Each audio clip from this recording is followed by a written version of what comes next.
UMM consistently strives to provide the best learning experiences for its students.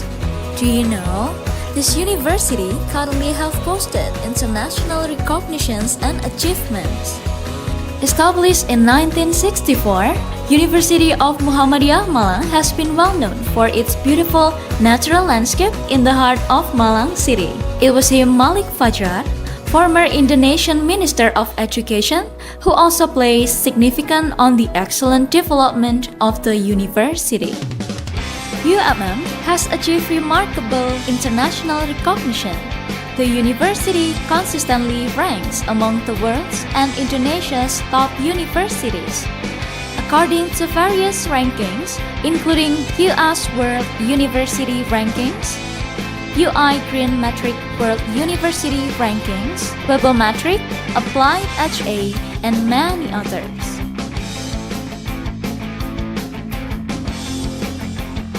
Moreover, UMM students excel in a wide range of fields, from arts and martial arts to technology and academics. Significant numbers of international students pursuing their study at UMM contribute to the university's vibrant of international atmosphere. Consisting of 11 faculties and 63 study programs, UMM is highly attuned to the challenges of the future, as evidenced by its numerous Centers of Excellence, or COE. These programs empower students to hone their skills and prepare for the demands of the global workforce. UMM possesses strong commitment to offer high-quality academic tenure and fostering strong characters for the next generations of students. This future endeavor meticulously reflected in various programs: leadership and character building program,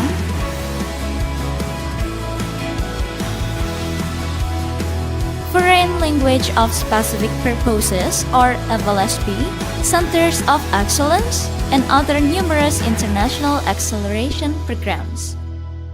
UMM continuously engages in addressing global challenges through tangible initiative programs such as energy independence, eco-business, and community development programs initiated by Transformational Professor Program. The university's SDGs Center has been recognized by the Indonesian National Development Planning Agency, or Bappenas RI.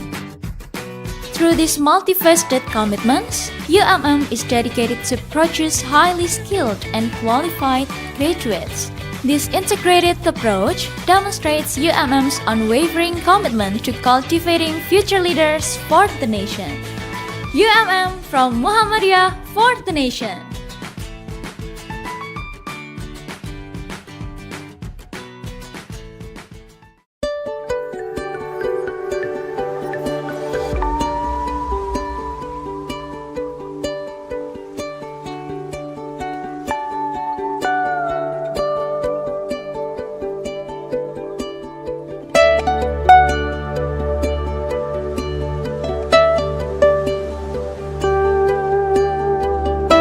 Assalamualaikum warahmatullahi wabarakatuh.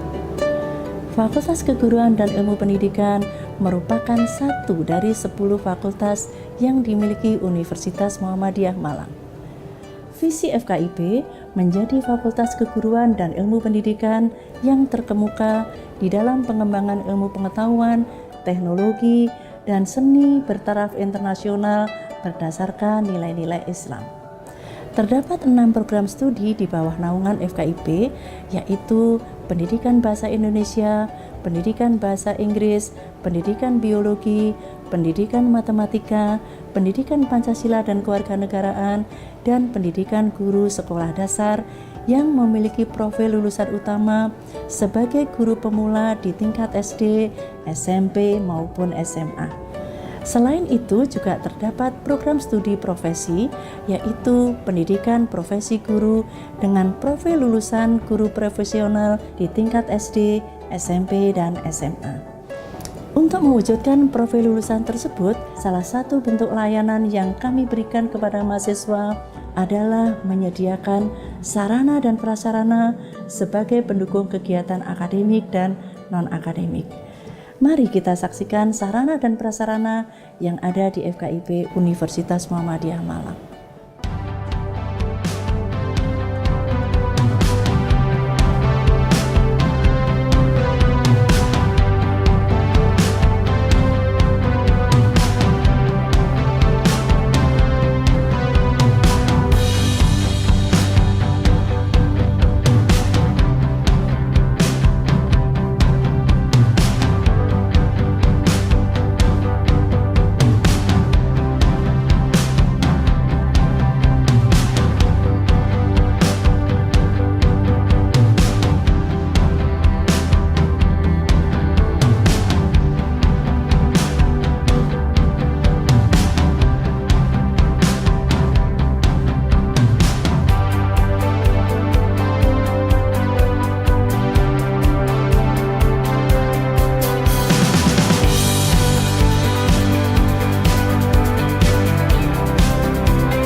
Punya keinginan berkarir di dunia pendidikan?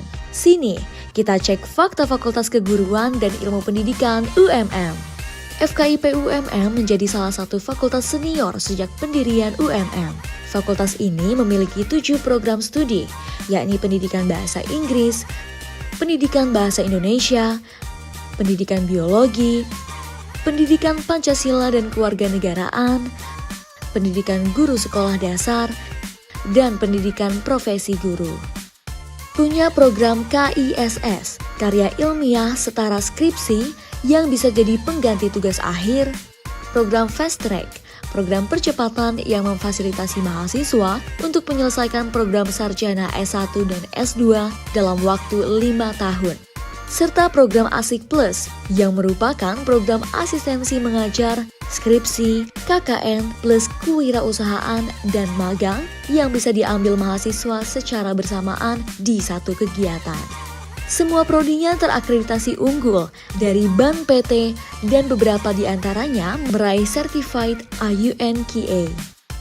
Memiliki banyak kelas keahlian mulai dari media dan animasi pendidikan digital, kelas unggulan anggrek, diplomasi bahasa dan entrepreneur perbukuan, English for Hospitality and COE English for Young Learners, serta konsultan pendidikan. Ada banyak pilihan program pertukaran pelajar hingga internasional.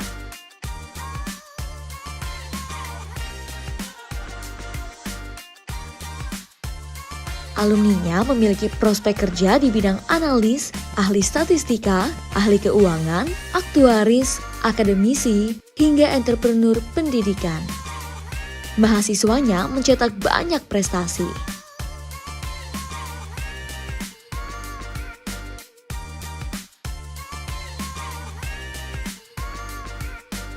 Peluang kerjanya juga terbuka lebar, tak hanya di bidang pendidikan.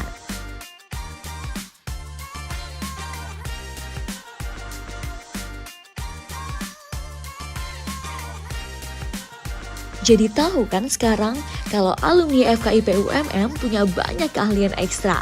Mau tahu lebih banyak tentang FKIP UMM? Cek segera di pmbu.umm.ac.id.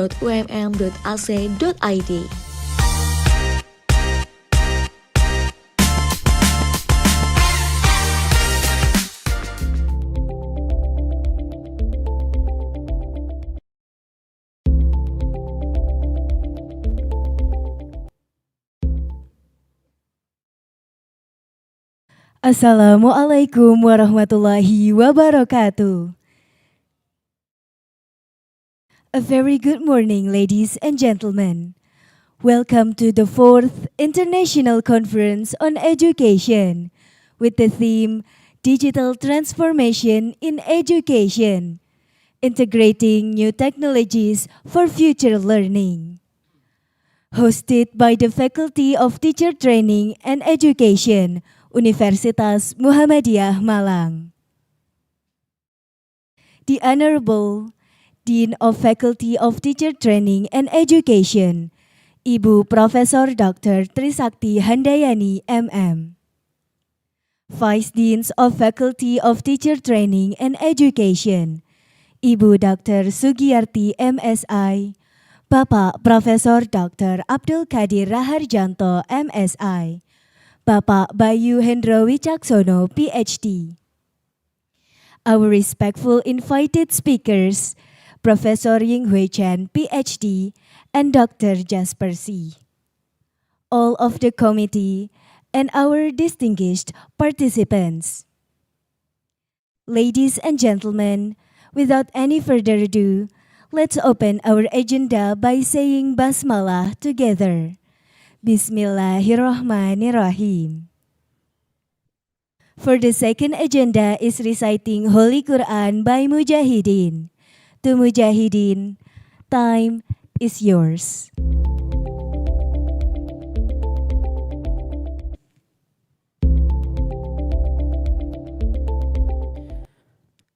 Assalamualaikum warahmatullahi wabarakatuh. أعوذ بالله من الشيطان الرجيم.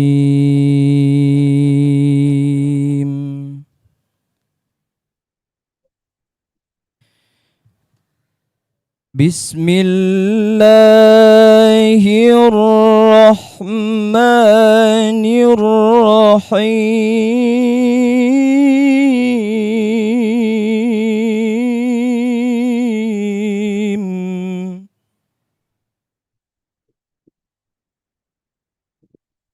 أمن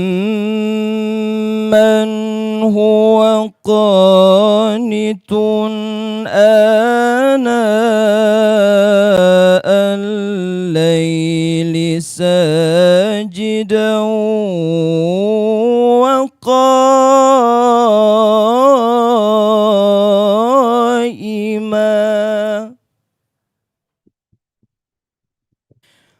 وقائما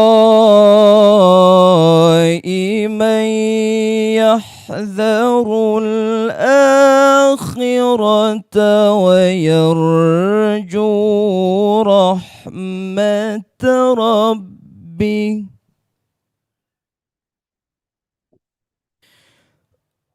قل هل يستوي الذين يعلمون والذين لا يعلمون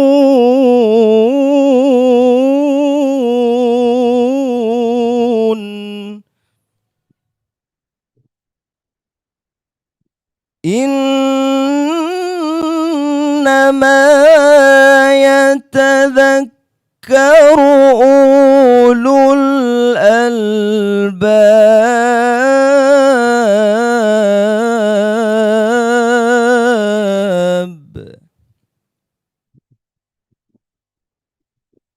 قل يا عبادي الذين آمنوا اتقوا ربكم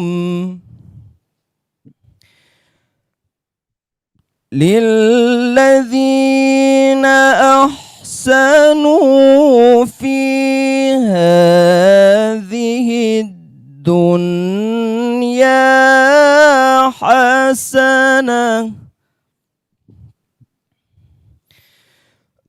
وأرض الله واسعة إنما يوفى الصابرون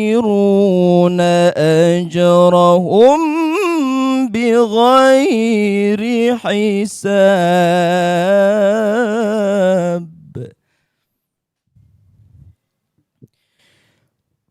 قل إني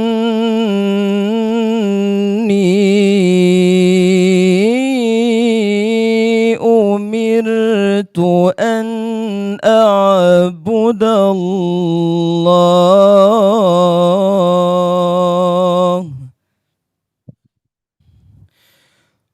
قل إني أمرت أن أعبد الله مخلصا له الدين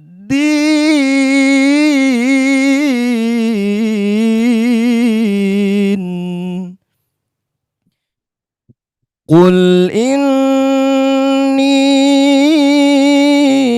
أمرت أن أعبد الله مخلصا له الدين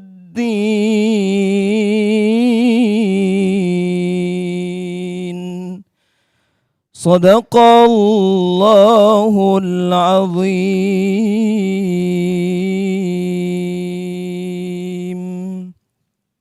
السلام عليكم ورحمة الله وبركاته.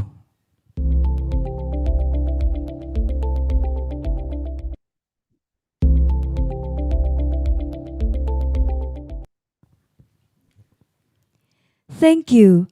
May all of us always be given blessings till the end of the day. The next agenda, ladies and gentlemen, we would like to ask you to sing Indonesian National Anthem and Muhammadiyah hymn. Indonesia Raya.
Sang Surya.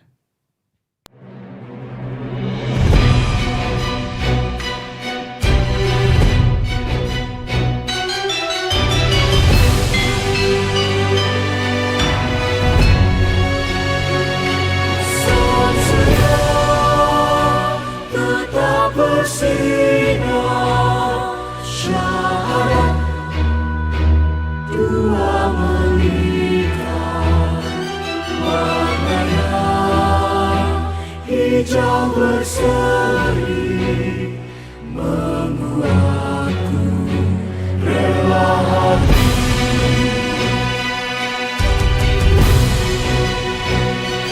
Ya Allah, Tuhan Rabbiku, Muhammad junjunganku, Al-Islam agamaku, Muhammadiyah gerakanku.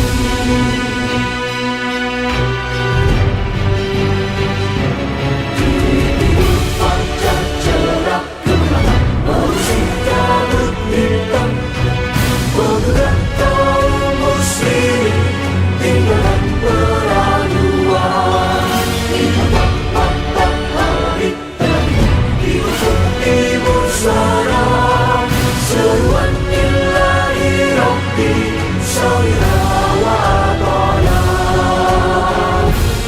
Ya Allah, Tuhan Rabbiku, Muhammad junjunganku, Al-Islam agamaku, Muhammadiyah gerakanku.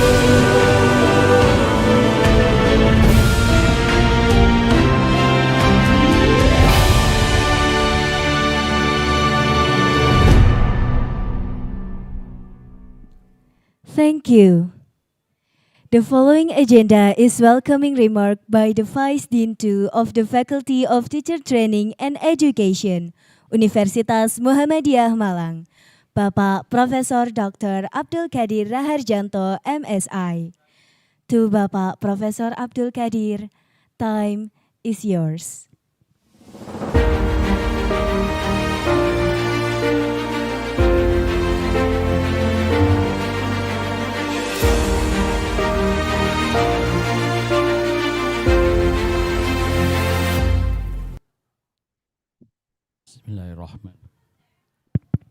Bismillahirrahmanirrahim. Assalamualaikum warahmatullahi wabarakatuh. Alhamdulillahirabbil alamin wa bihi nasta'inu ala umuri dunya waddin. Wassalatu wassalamu ala asrofil anbiya'i wal mursalin wa ala alihi wa sahbihi ajmain, amma ba'd. Good morning, ladies and gentlemen. The Honorable Rector of University of Muhammadiyah Malang, our distinguished keynote speakers, Professor Jinghui Chen, PhD. Good morning, Prof. Chen. And Selamat pagi. Dr. Jasper Sieh. Good morning, Dr. Jasper. Hello. Hello. Respected deans, vice deans, and all faculty members, and our esteemed participants. First and foremost, let us express our gratitude to Allah Subhanahu wa Ta'ala. By His grace and blessings, we are able to gather today for the opening of the 4th ICEdu International Conference on Education, organized by Faculty of Teacher Training and Education at University of Muhammadiyah Malang. Ladies and gentlemen, the theme of this year's conference, Digital Transformation in Education, Integrating New Technologies for Future Learning, is highly relevant to the challenges and opportunities faced by the global education landscape today. We are living in an era where digital technologies are not only supporting education, but have also become an integral part of teaching and learning. Digital transformation creates vast opportunities to broaden access, enhance educational quality, and prepare our young generation to face uncertainties of the future. As we proceed with this important event, allow me to emphasize that the significance of this international conference goes far beyond ceremonial gathering. The fourth ICEdu International Conference on Education is not merely a venue for presenting research, but also a symbol of our collective determination to respond to the rapid transformation taking place in the education worldwide. Digitalization is not passing trend. It is a fundamental shift in how knowledge is produced, disseminated, and utilized across societies.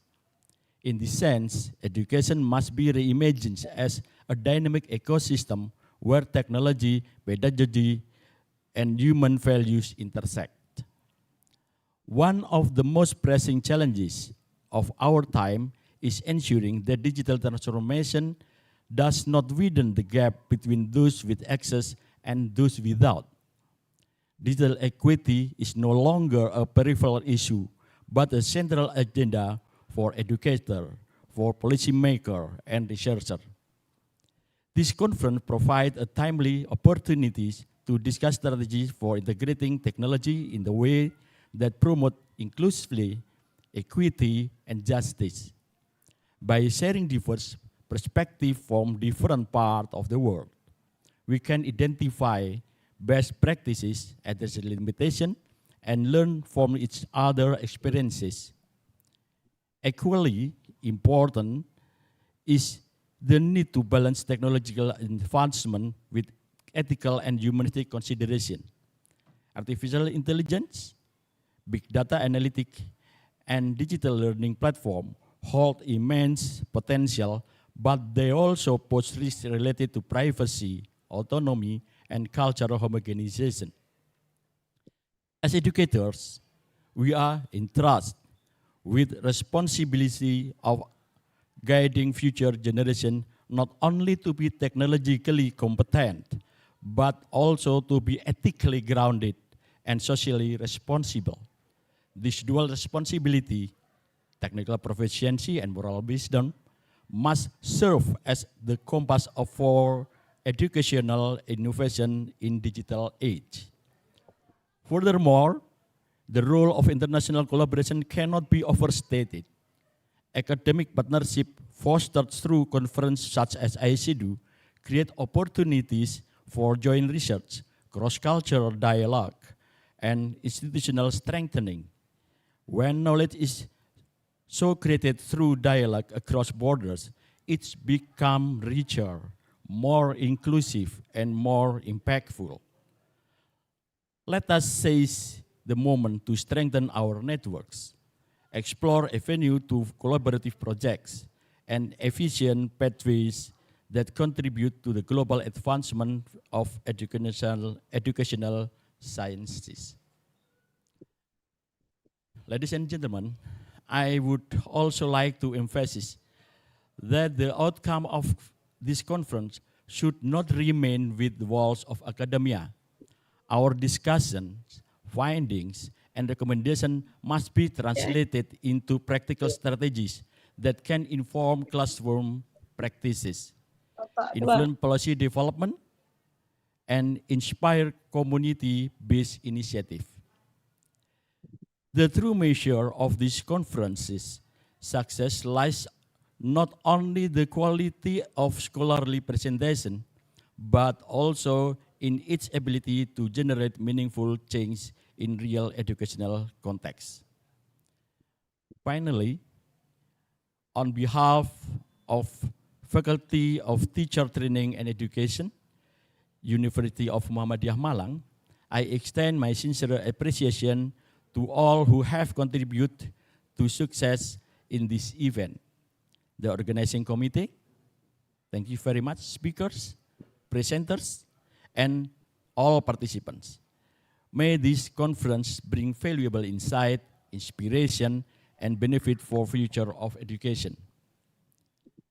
Ladies and gentlemen, with the recitation of Bismillahirrahmanirrahim, I am honored to officially declare the 4th ICEdu International Conference on Education 2025 open. Assalamualaikum warahmatullahi wabarakatuh. Thank you.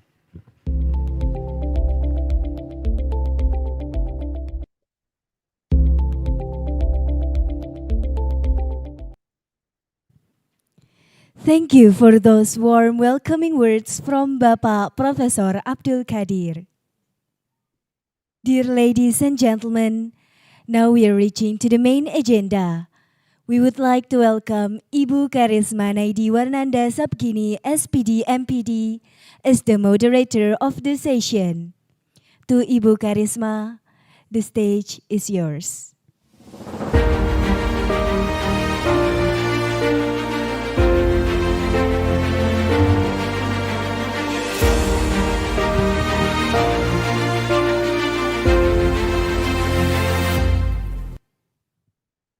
Assalamualaikum warahmatullahi wabarakatuh. Good morning, ladies and gentlemen. Welcome to the plenary sessions of the 4th International Conference on Education, ICEdu 2025.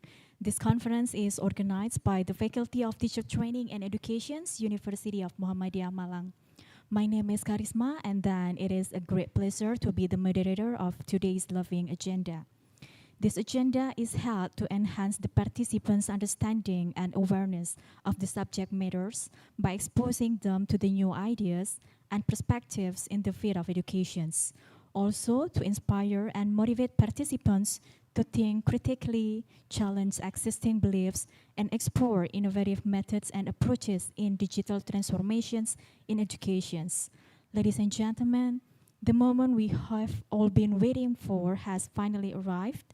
Now we are honored to welcome our distinguished keynote speakers, Professor Ying Hui Chan, PhD from Asia University, Taiwan, who will deliver his insightful presentations on English education, humanities in the digital age, and then our second speaker, Dr. Jasper C, PhD from the University of the New South Wales, Australia, who will share his compelling insights on a pedagogical crisis in digital transformations.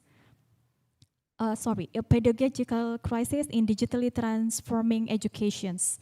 Good morning, Prof. Chan and also Dr. C. Welcome to ICEdu 2025. Good morning. Okay, how are you? Fine, thank you. Selamat pagi. Selamat pagi. Okay, ladies and gentlemen, our first speaker, Professor Ying Hui Chan from Asia University, Taiwan, will deliver his insightful presentations on English education, humanities in the digital age. Before the presentations begins, let me introduce brief explanations about Professor Chan's. Okay. Wait a minute. Yeah, Professor Ying Hui Chan was the immediate past dean of the International College and the College of Humanities of Social Science at Asia University, Taiwan. He just retired officially in February 2025 and is a professor emeritus now at Asia University. Dr. Chan had a BA and MA degrees in English and obtained his doctoral degree in English literature at the University of Maryland, College Park, USA in February 1991.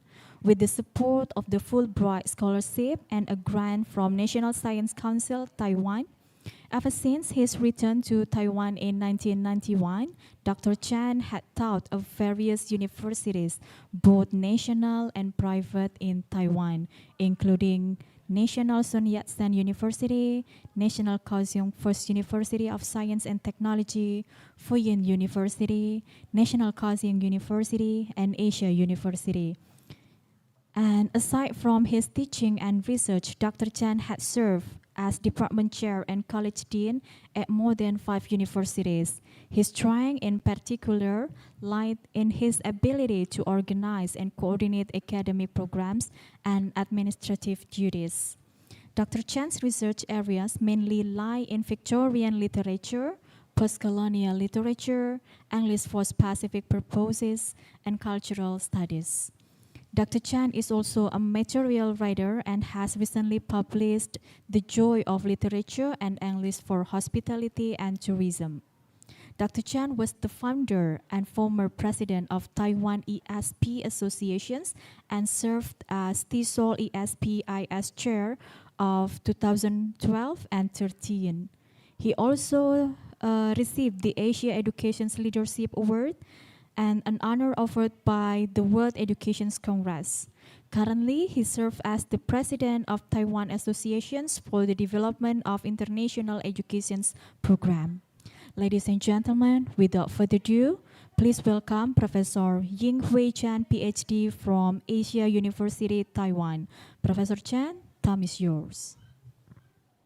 Okay, thank you very much, Ibu Nadi, for your very kind introduction.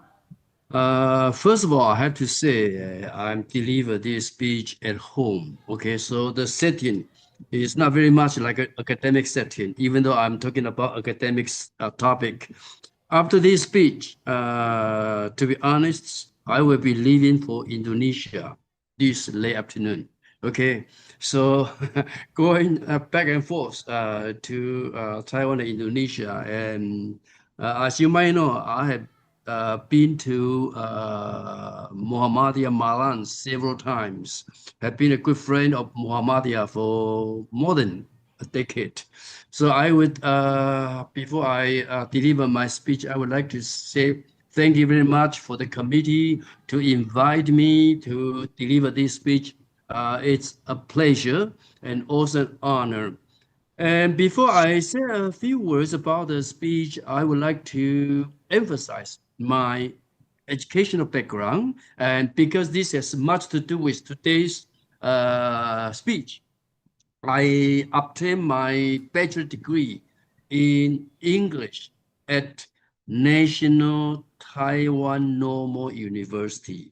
It's a teacher's university, so I was trained to be a teacher. Okay, that's my bachelor degree. Then I got my master degree in English literature at National Taiwan University. After this, I moved to or went to the United States to obtain a doctoral degree, a PhD in English Lit, okay, at University of Maryland. I mention this just to show that this background is very much similar to the majority of our participants' background. In Indonesia, so far as I know, we emphasize the so-called vertical thinking. Vertical. If you are a bachelor in English, then your master must be English, your PhD must be English in order to gain academic recognition. This kind of vertical thinking is something I just try to say. It's time for us to change this vertical thinking. In the age of digitalization, in the age of artificial intelligence, we need to learn to be cross-disciplinary. Okay, I belong to the old age. Okay, so vertical is still okay. But to the young generation, if you are still vertical thinking, you will be in trouble. In other words, you need to become, instead of vertical, horizontal, cross-disciplinary. I could just give you two examples. One is my close friend in an English university. He majored nursing for the bachelor, but eventually he became a professor of literature. Nursing to literature, that's a big jump.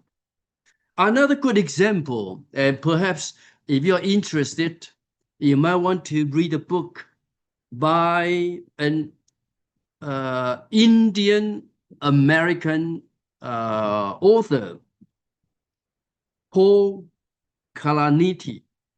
The title of the book is called When Breath becomes air. If you are nervous, you take a deep breath. Okay, breath. When breath becomes air.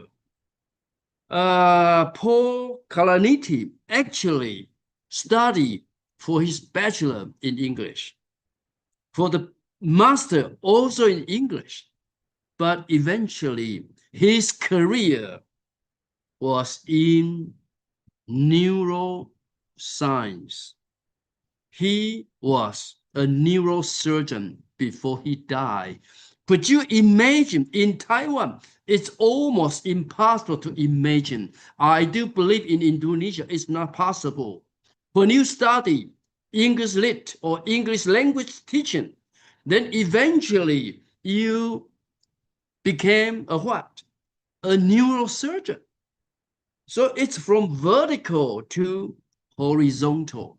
So this is my advice to all the audience. In the age of, artificial intelligence, in the digital age, we need to keep learning. We need to become more and more cross-disciplinary. Mine is not a good example. Okay, mine is not a good example because I was trained from English, starting as a bachelor up to the PhD. But I do believe eventually, you can develop the so-called horizontal thinking, trying to be good at all different kind of subjects. For today's speech, I'm going to talk about English education in the digital age because this is the University International Conference. So when I talk about English education, I limit English education at the university level. I'm not talking about education for secondary and for primary. Okay, next please. Okay, this is the outline of my presentation. First of all, because we have to have some right perception about the status of the English language, what happened in the past, and then what is today. And then we're talking about the digital age a little bit, and especially in the age of ChatGPT-4, how to do education. And another important question is, what needs to be taught in an English class? And then language education in combining together with literature. And then it would be my conclusion, using 3 role models for us to learn. Next, please. Okay, for the very beginning, I would like to say English for the past, almost 2,000 years, it has become very much a hybrid language. If you see the pie chart, you come to realize, actually, English was all German, okay? All English actually was German language. But the old German only keeps 26%. French, 29%. Latin, another 29%. And we have some other percentage from Greek, from names like Levis, for example, like sandwich, for example. They are English from names of, the person who introduced or who designed. So English is very much a hybrid language. So if eventually English mixed together with Bahasa Indonesia, if English mixed together with Mandarin Chinese, don't be surprised. That's the nature of English. And when we talk about English, actually, there are 3 separate concepts. One is English as a foreign language. In Taiwan as well as in Indonesia, English is still a foreign language. But in some countries, like in Singapore, for example, English, or in Malaysia, English has become a second language. In Taiwan, we try to move, by the year 2030 to become a bilingual country. So we have a new policy. By the year 2030, Taiwan will become a bilingual country, meaning English will become a second language. But actually, to many, many people, English today is a lingua franca. And this is something I want to address. English as a lingua franca, ELF. What does it mean? English has become the world's most common language. Okay, next please. Okay, this is the perception of English in the past. Our perception is important because it has much to do with how we deal with English. In the past, I just quote Shakespeare, The Tempests. You see what happened in The Tempest. A duke from Milan, Italy, got a ship crashed, and he landed on an island close to Africa. And there he began to colonize the natives. And one of the natives is called Caliban.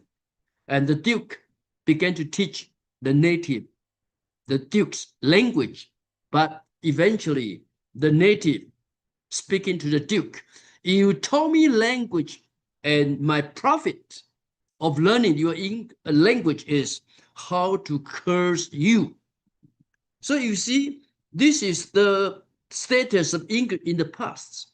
In Indonesia, in Taiwan, in Japan, in some other countries, we were forced to learn the English language. We need to, but we can use the language to curse the master. Okay, so English in the past is the language of the ruler. So English has its hierarchy, has its social status. English means, involves a lot of power dynamics. That's English in the past. But I just want you to try to forget this. English is no longer like this. Don't say, I want to hire a native speakers of English. Who are the native speakers? It becomes questionable. Okay, am I a native speaker of English? I would say yes. English is my language. I'm also a native speaker.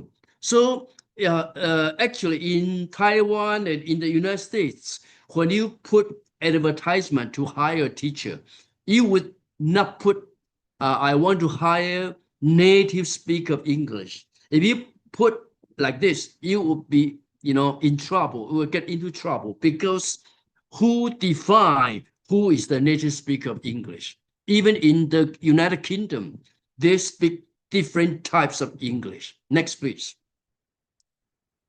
Okay, so this is the current situation, English today, English as a lingua franca. Okay, so the question is, who owns English?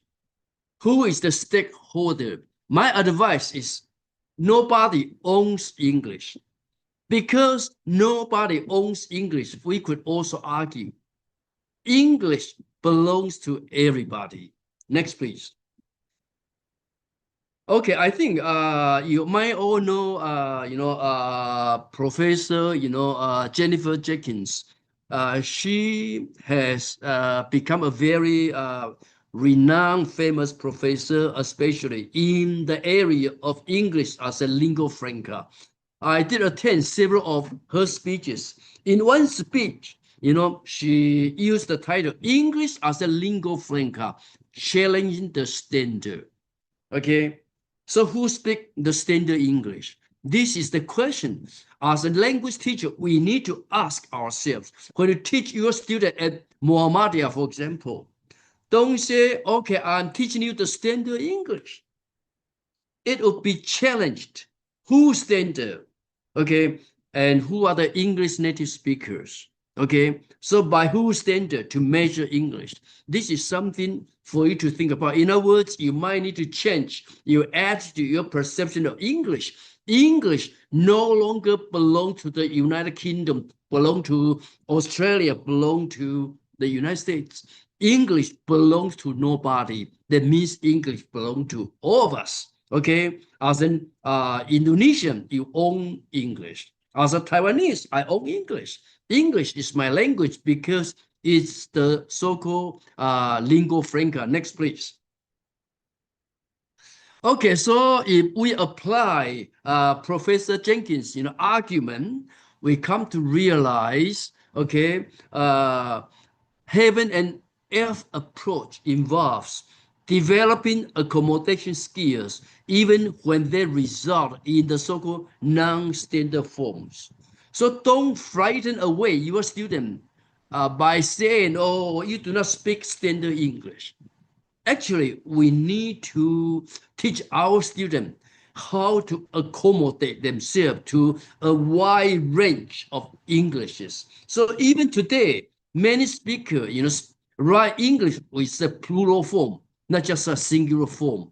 So I think this is important, especially, the awareness raising when we teach English to our students. In the beginning, we have to say to our students, English belongs to everybody. English doesn't belong to the United Kingdom, the United States, for example. Next, please. Next, please. Okay, so I think especially, the previous one, sorry. Especially, why English is so important. Because today we have ChatGPT, especially ChatGPT 4.0, okay? We have artificial intelligence, we have DeepSeek, and some other broad applications.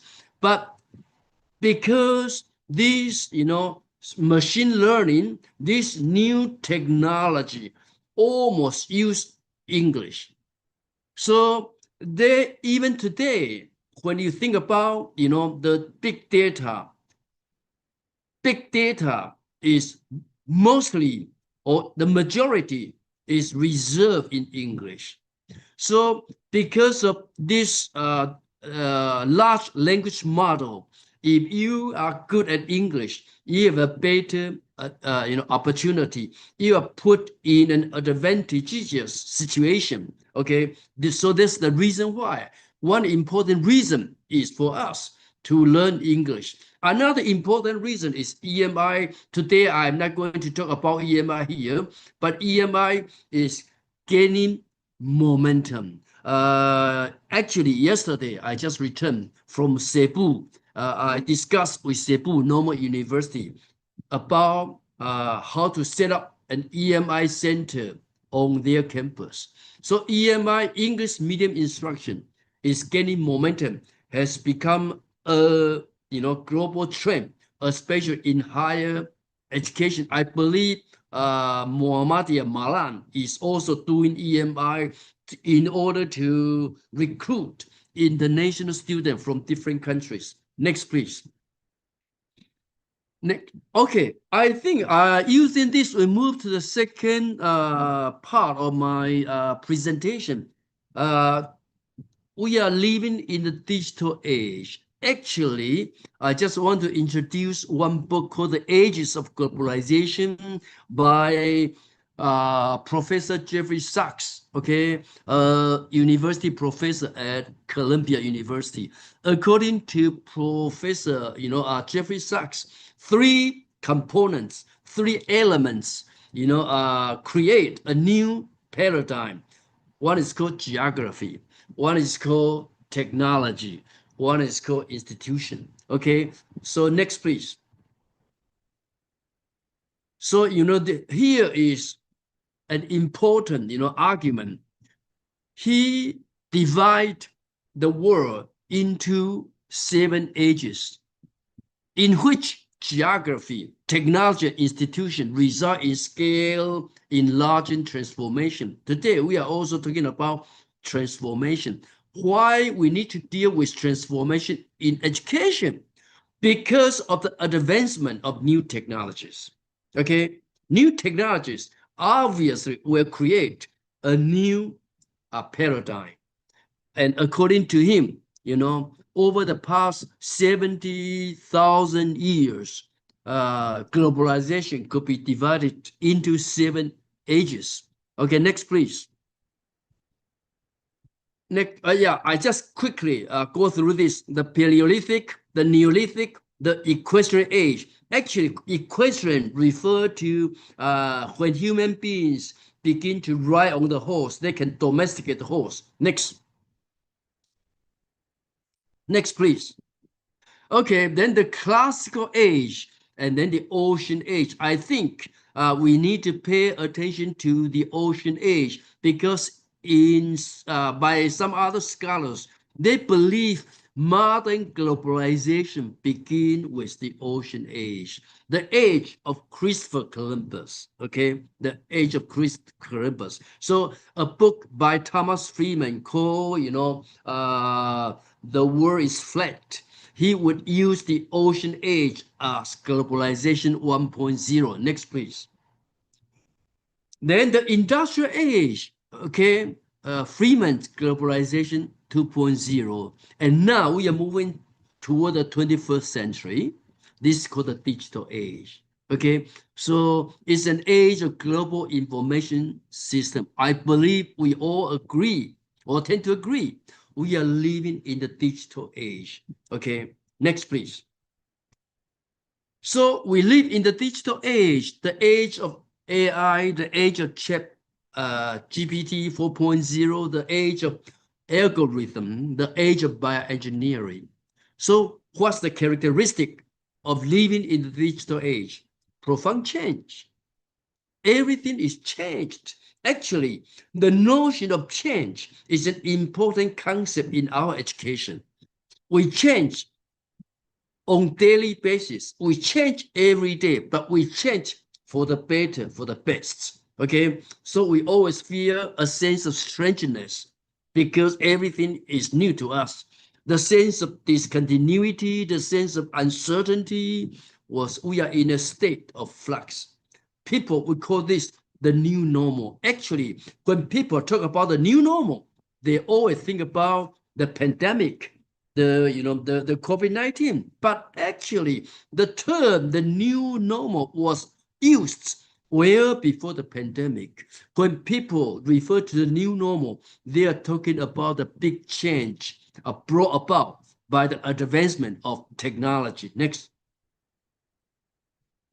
Okay, so to Harari, I think you are well known with Professor Harari, a very renowned, world-famous historian. He wrote a book, 21 Lessons for the 21st Century, and he has one chapter on education. If you are interested in his chapter on education, then he said that in the digital age, change is the only constant. So in a world of information, every day we receive, a huge amounts of information. The last thing a teacher needs to give to her student is more information. We don't want to do that. Don't give our student more information. We need to train our student to develop their ability to make sense of information, to tell the difference between what is important and what is unimportant, especially to be able to combine many bits of information into a broad picture of the world. This reminds me of a very well-known speech delivered by Steve Jobs. His commencement address at Stanford University. He called connecting the dots. So I believe in the age of change, in the digital age, the right ability for us to develop in our student is the ability to connect the dots, to combine many bits of information into a broad picture of the world. Next, please.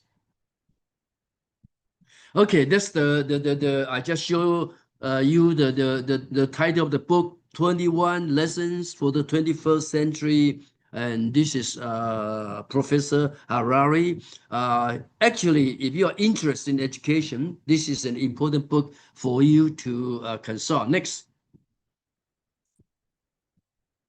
please. Okay, so I just talking about the new normal. Okay, just give you some idea. The new normal, when you apply the new normal to the pandemic, obviously it's misleading because well before the pandemic, as I just mentioned, the term the new normal was used by a lot of historians, by a lot of educators, referring to the uncertainty, unprecedented situation created by new technologies. Okay, next.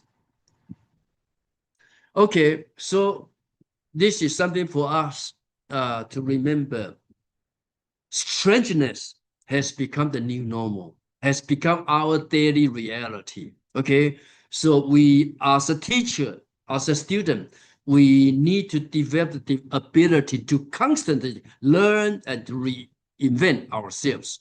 So learn to learn. Next. Okay, I think because we are also talking about the new technologies, I just give you one slide talking about actually you can find more than 100 tools for learning, especially tools of new technologies, and these are the top 100 tools. So education need to shift from teaching us facts to teaching us how to live extraordinary lives. Okay, this is a famous quote by the founder of Mind Value. Okay, so I just want to let you know, ChatGPT 4.0 especially is very powerful. But if you are not familiar with ChatGPT, it's okay. If you're familiar with Copilot, for example, or if you're familiar with some other new tools for education, just your attitude will be use it, use your tool, then master your tool. Finally, embrace your tool. Next.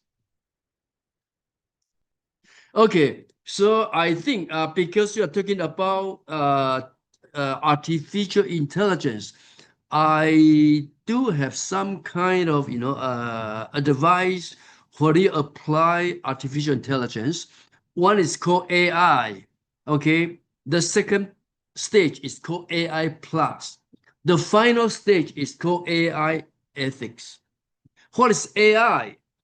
Empowering education through automation, through data analysis, and through personalized learning experience. So by all means, we need to make use of artificial intelligence, okay, to empower education. I believe artificial intelligence will offer a lot of advantages, not just to students, also to our teachers.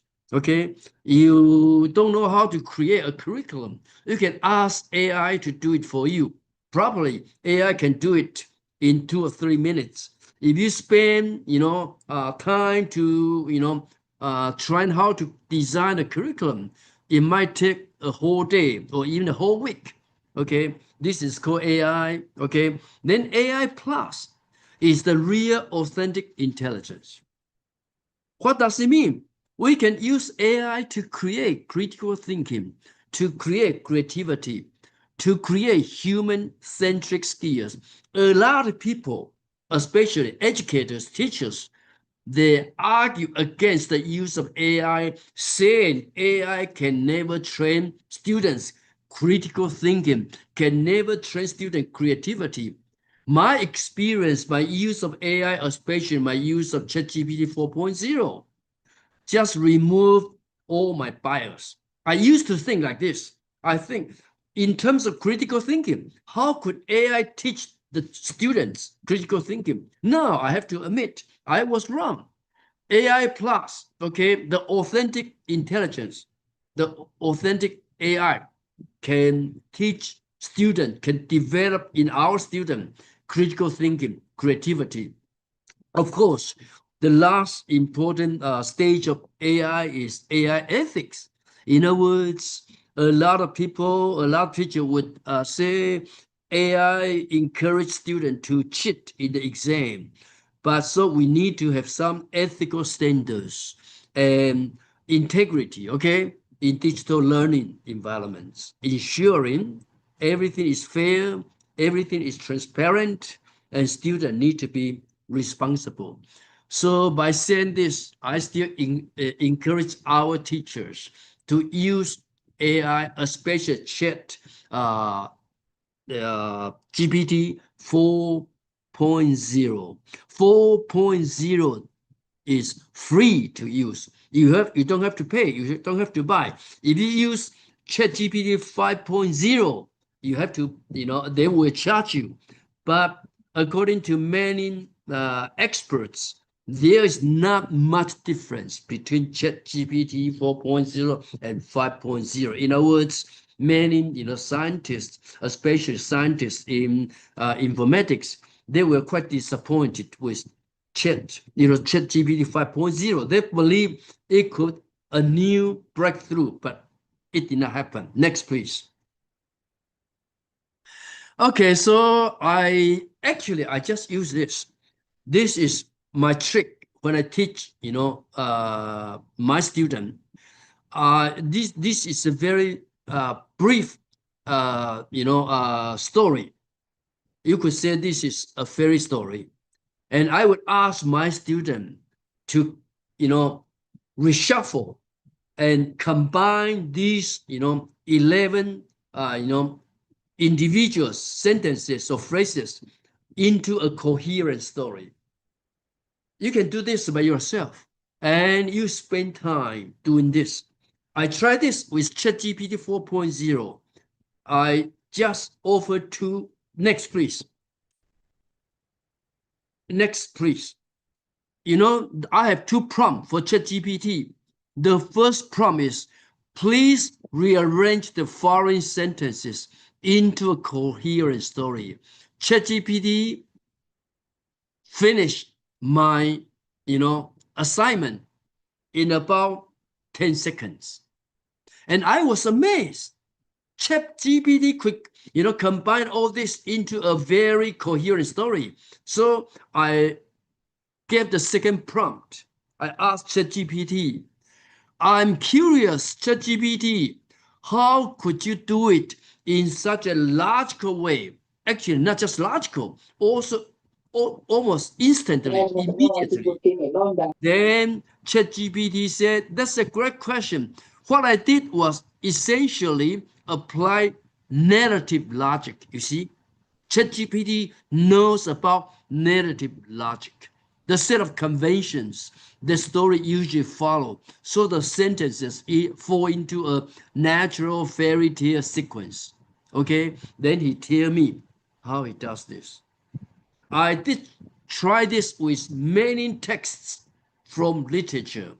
I said, please analyze this passage for me, talking about, the voices, narrative voices, talking about the diction, talking about the philosophy, the idea behind the passage.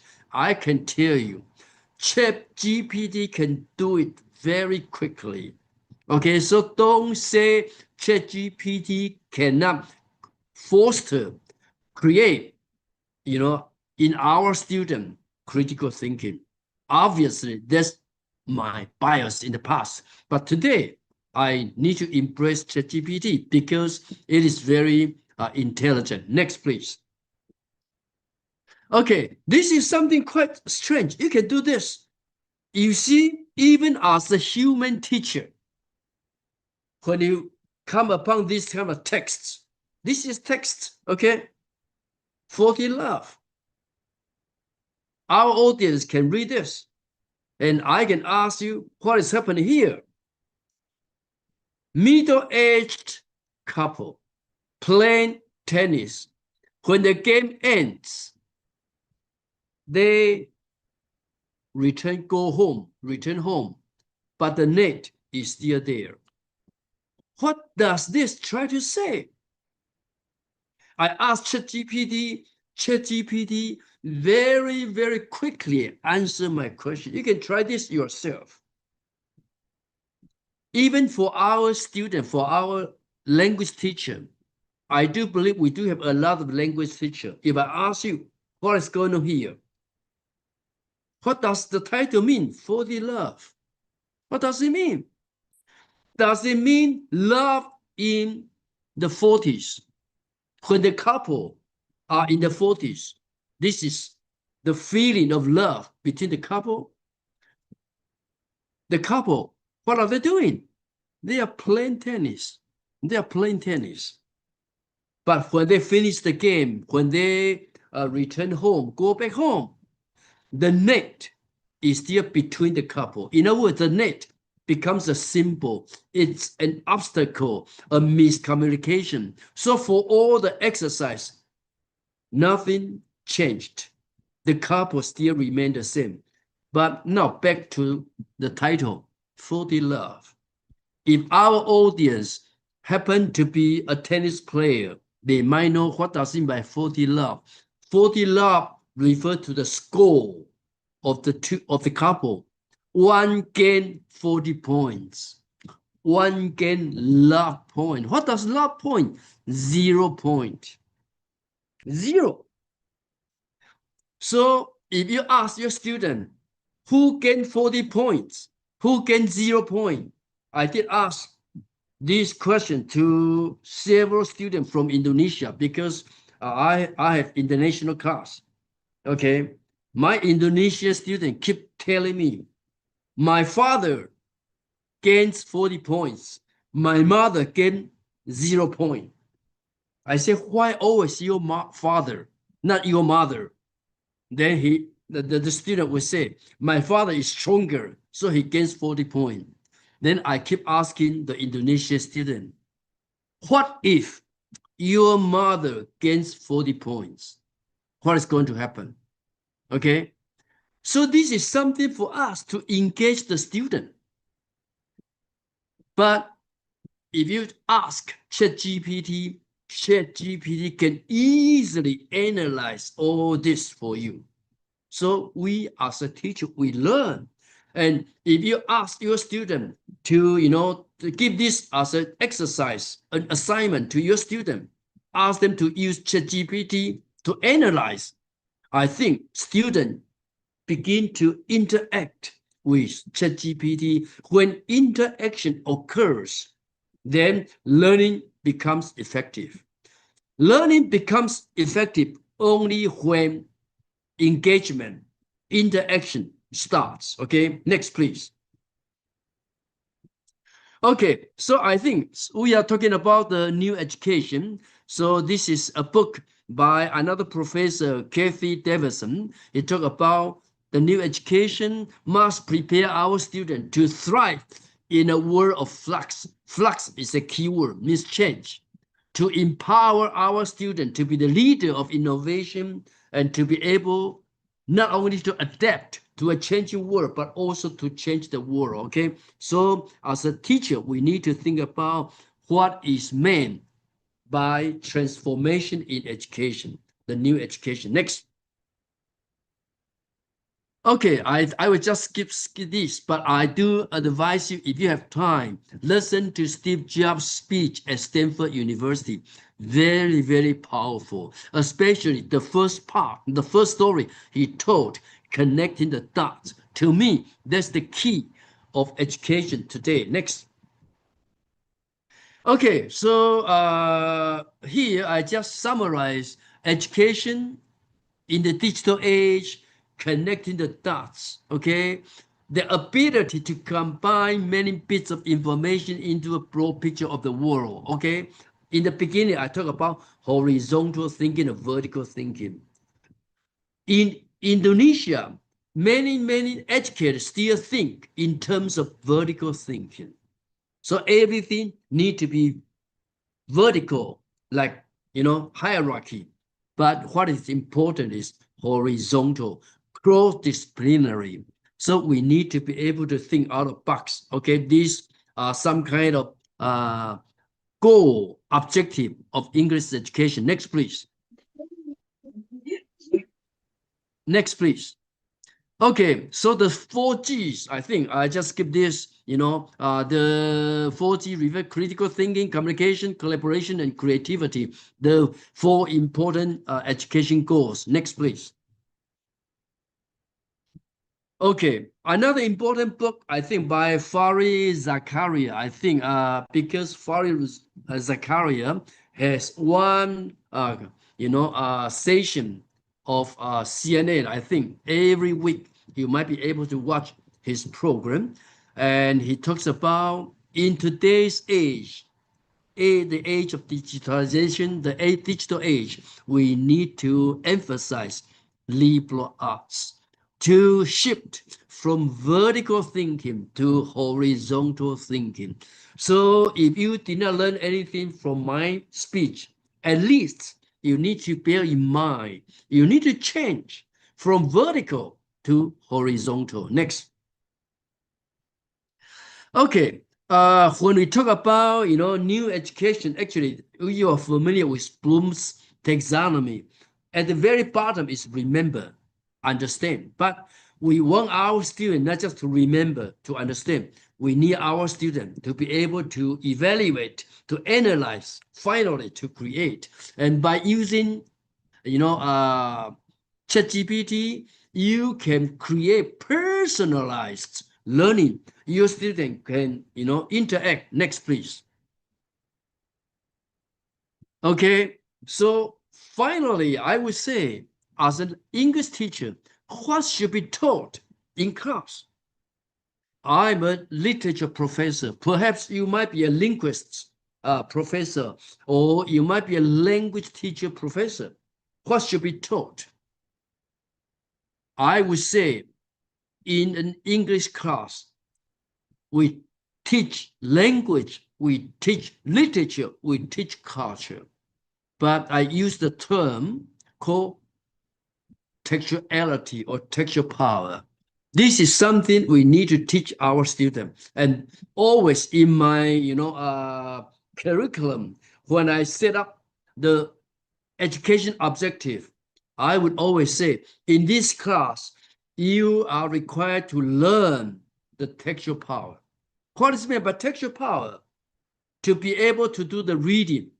This is the very fundamental one. After reading, to be able to do the interpretation, more complicated. Finally, you will be able to do the criticism, the textual power. So don't say, I'm teaching language, I'm teaching literature, I'm teaching culture. You are teaching texts, okay? Texts. Next. Okay, so just more explanation about reading, about interpretation, about criticism. You can just go through this. I'm going to leave my PowerPoint, to the university. Next. Next, please. Okay, this is more information about reading. Next. More. Next, please. More information about interpretation. Okay. Next.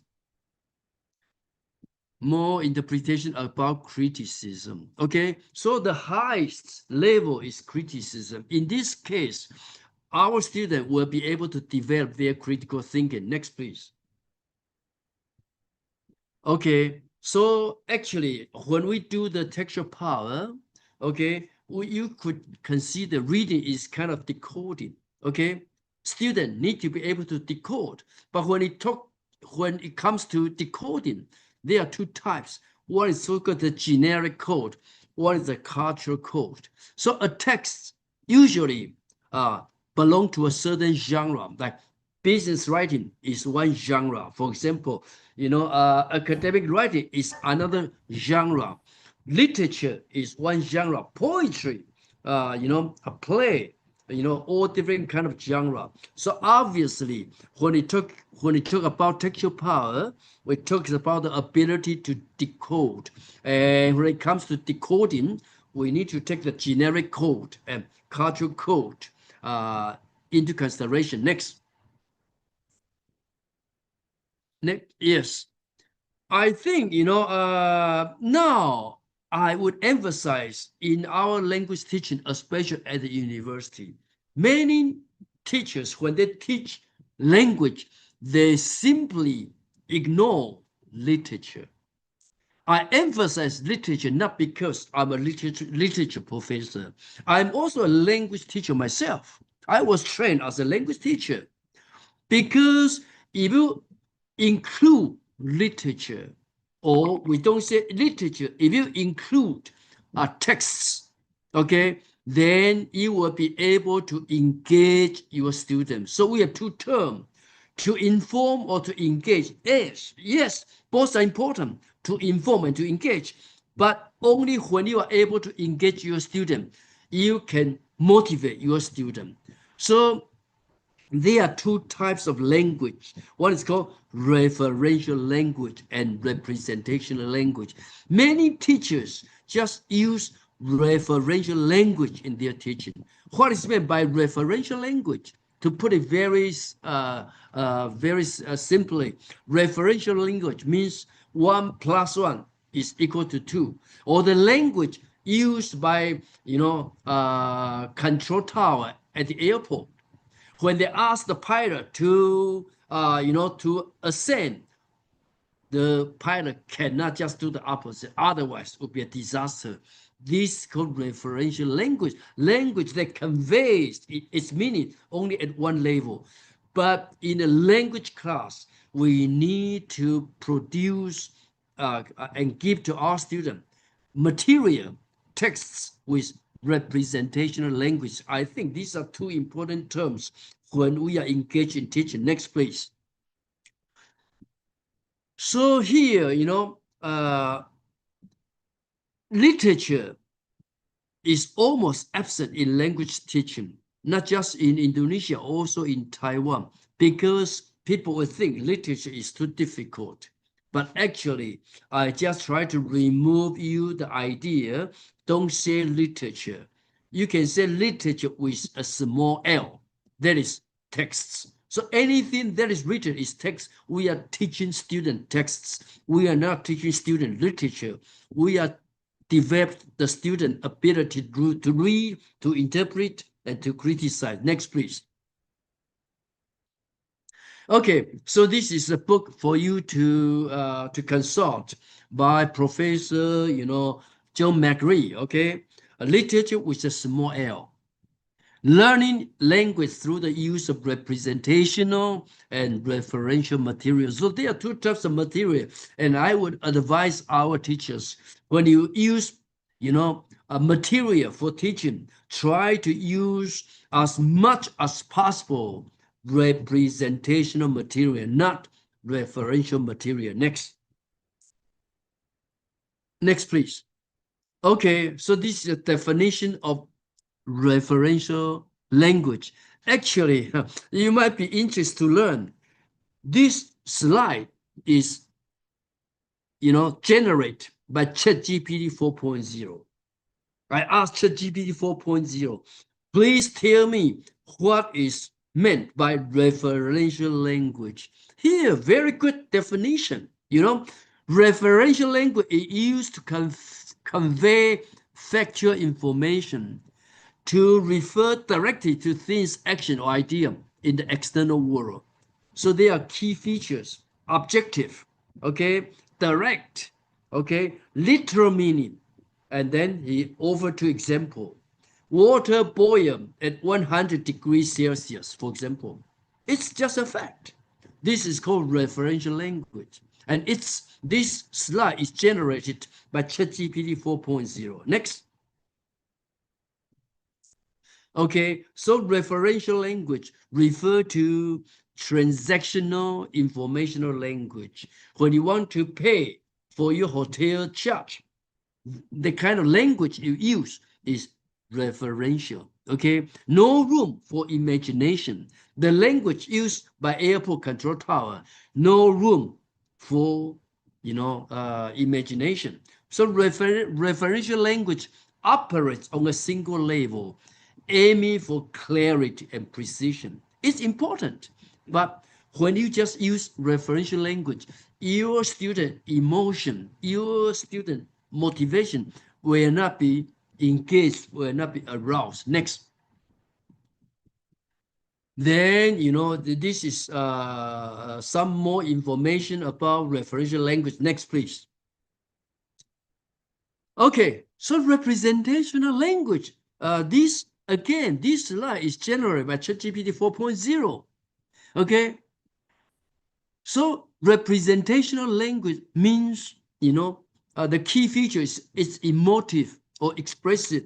It's more or less like figurative or symbolic or open to interpretation. For example, you can say, my love is like a red, red rose.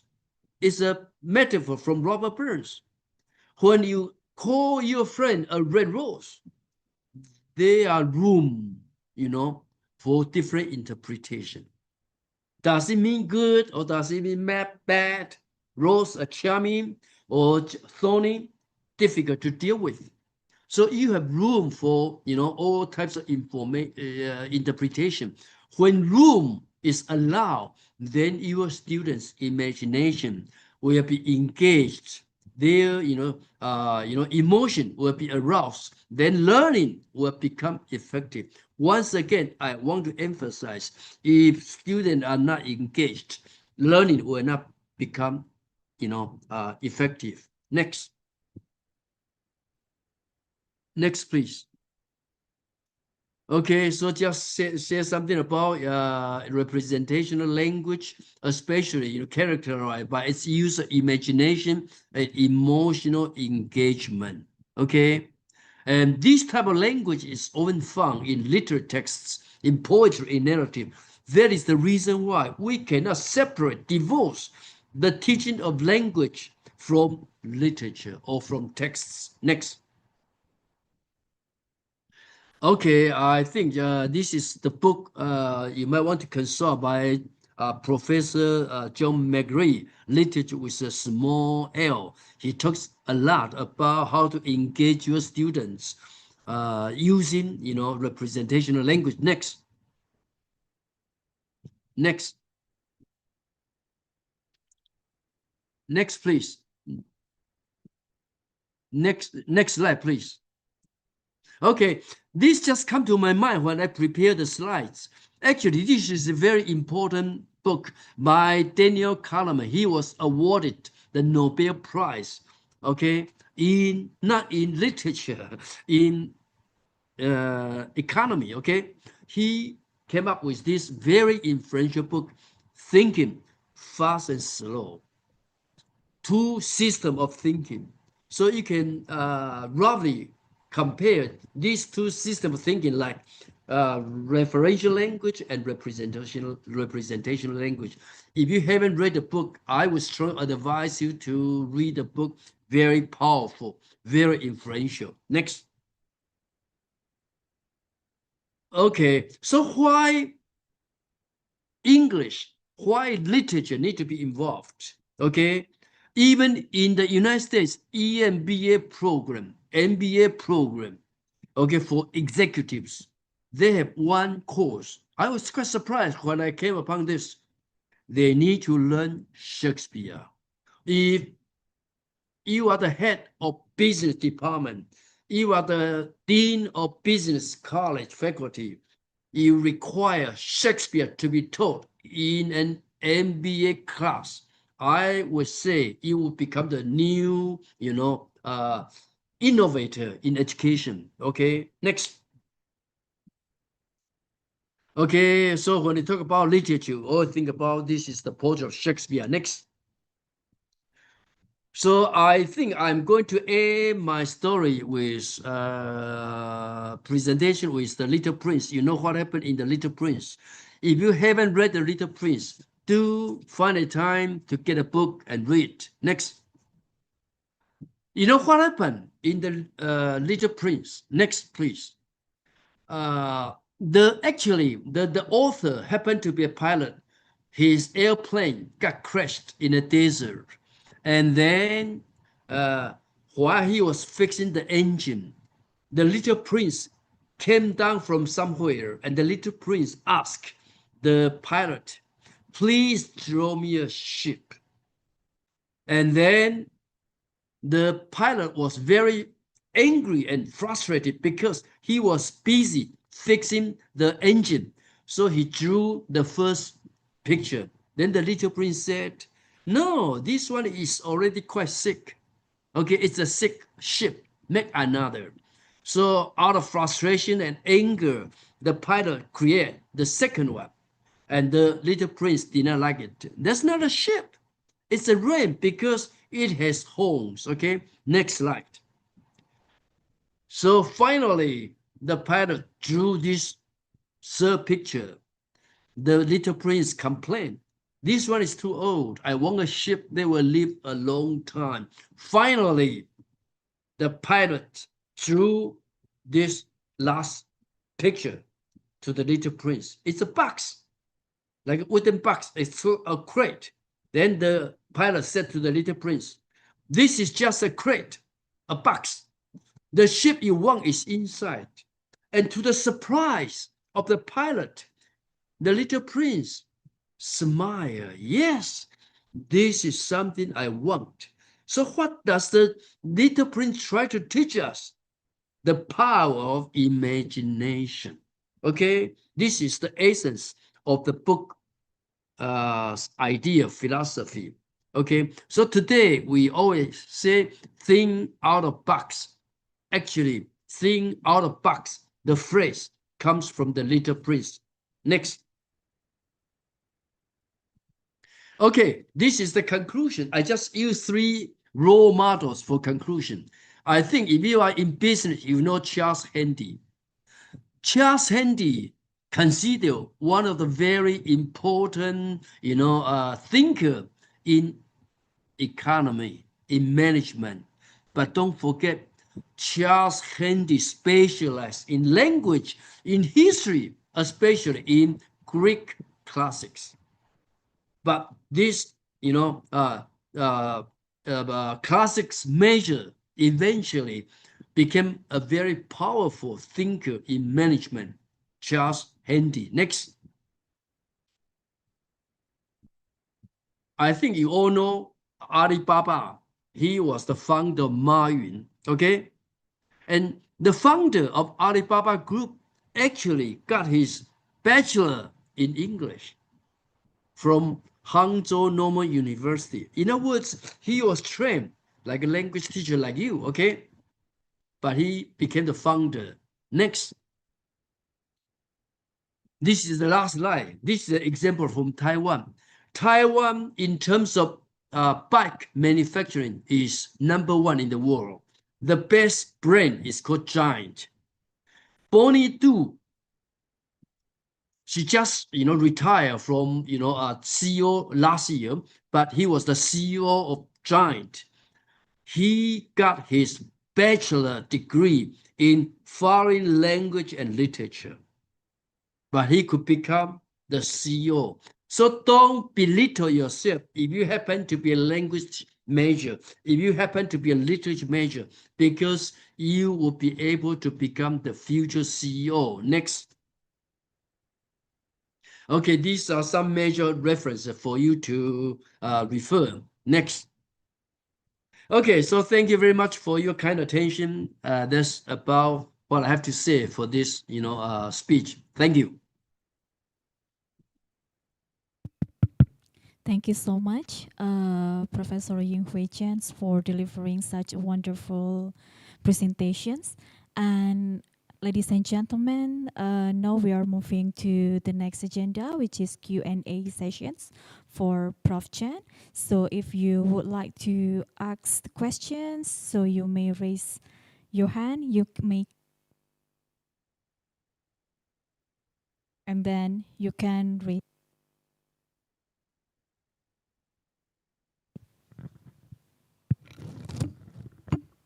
Yeah, you're welcome to ask any question if you want. Yeah, you may ask some questions, or maybe you can write the questions in the chat box. Feel free to ask. Anyone? Oh, okay. Putri Mei Asi. Okay. Putri Mei Asi. Okay. You may deliver your questions. Thank you. I have one question. Would you please explain us more about the detailed application on how to teach English not only as a referential but as a French in your material? I don't really remember the name itself. Thank Ibu you. Nati, would you like to explain the question to me? It's not very clear to me. Your connection may be unstable, Mbak Putri. Oh yeah, my question is, would you please explain Okay, maybe you can write I think because I we will cannot hear you start. clearly. Yes, I will write.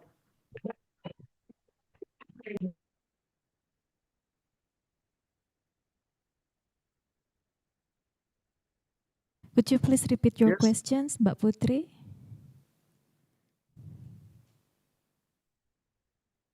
Hello?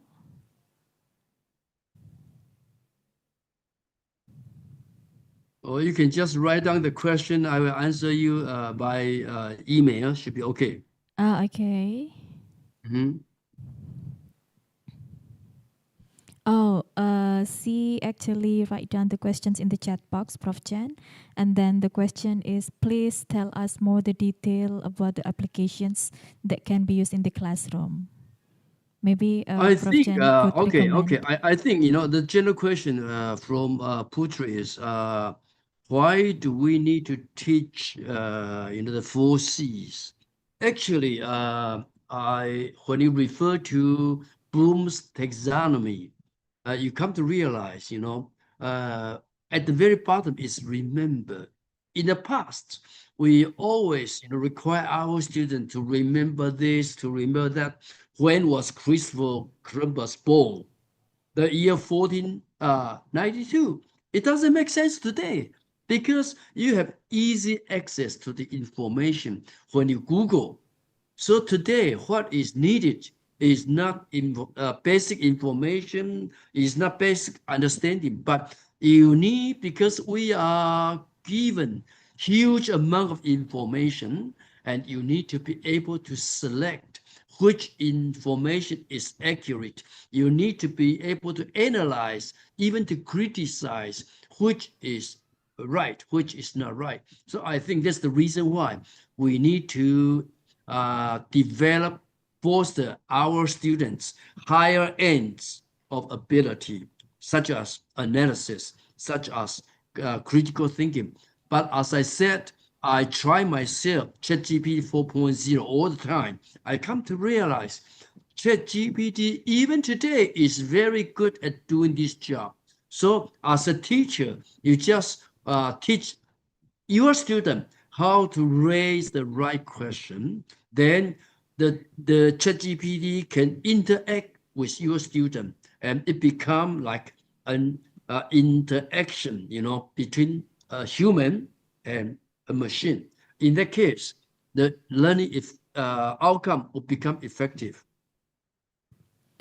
Okay, Okay. thank you, Prof. Chen. And maybe we can invite one more participants to ask the questions. Oh, okay, maybe in the chat box. Yeah, there's a question, Prof. Chen, in the chat box. Yeah. And then the question is from Isnaini Sofiana. Why do pedagogical experts argue that schools should switch to teaching the four C's? Yeah, that's the question I found. So I just offer the answer, the four C's. Okay. In other words, today we need to teach our students more advanced skills. Otherwise, if they only stay with the very basic skill, eventually when they go to the market, okay, their skill could be easily replaced by machine, by robots, by artificial intelligence. But once they develop, more advanced skill, they will find themselves irreplaceable. They can stay in their career for the rest of their life. Okay, thank you so much, Prof. Chen, for answering the questions from the participants. And then, ladies and gentlemen, the next agenda is the certificate conferral for our distinguished speaker.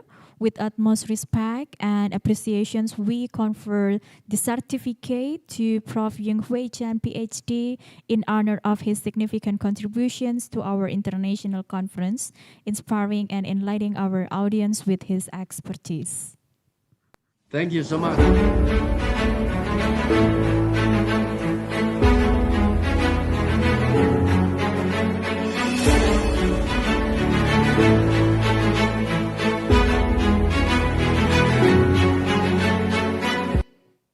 Thank you so much once again, Prof. Chen. Thank you for Thank being a you part for of inviting ICEdu to me. 2025. Yeah, thank you so much. You're most welcome. Okay, ladies and gentlemen, and for the next agenda, we are going to move to our second speaker. It is my great pleasure to introduce our next speaker to you all, a remarkable mind from the University of New South Wales, Australia. Please welcome Dr. Jasper C, PhD, who will share his compelling insights on a pedagogical crisis, digitally transforming educations. Hello, Dr. C, how are you? I'm good. I'm good. Thank you. Is it possible that I can share the PowerPoint slide from my end? Okay, sure. Is okay? Yeah, yeah. Yep, that's okay. I send request. Okay. All right, ladies and gentlemen, before starting the presentations, please allow me to read a brief introductions about our speakers today. Mr. Jasper C is a distinguished with PhD. Okay, sorry, I'm going to repeat. Mr. Jasper C is a distinguished academic with PhD in education from the University of New South Wales and specialized in literacy education and language policy. Currently, a lecturer and Nexus Fellow at UNSW School of Education. He is dedicated to improving learning and teaching across the institutions and developing colleagues' professional skills in pedagogy and also educational technology. Dr. C's professional background also includes significant experience as a senior education designer at UNSW, where he provided strategic leadership in fostering educational innovations and enhancing the students' experience. His work has garnered international acclaim, including 2 constitutive most cited article awards from TESOL Quarterly 2021 and 2022, and also 2022-2023. As a recognized higher degree research supervisor, he also currently mentors 6 PhD students. He has also served as an associate editor for the Journal of International Students, leading to the publications to achieve a Q1 journal ranking in 2023 and becoming one of the most cited journals in international educations. Dr. C is also the author of the book International Students Mobility, Exploring Identities and Engagements, and has numerous peer-reviewed journal articles and book chapters to his name. Ladies and gentlemen, without further ado, please welcome Dr. Jasper C, PhD from UNSW, Australia. Dr. C, the screen is yours.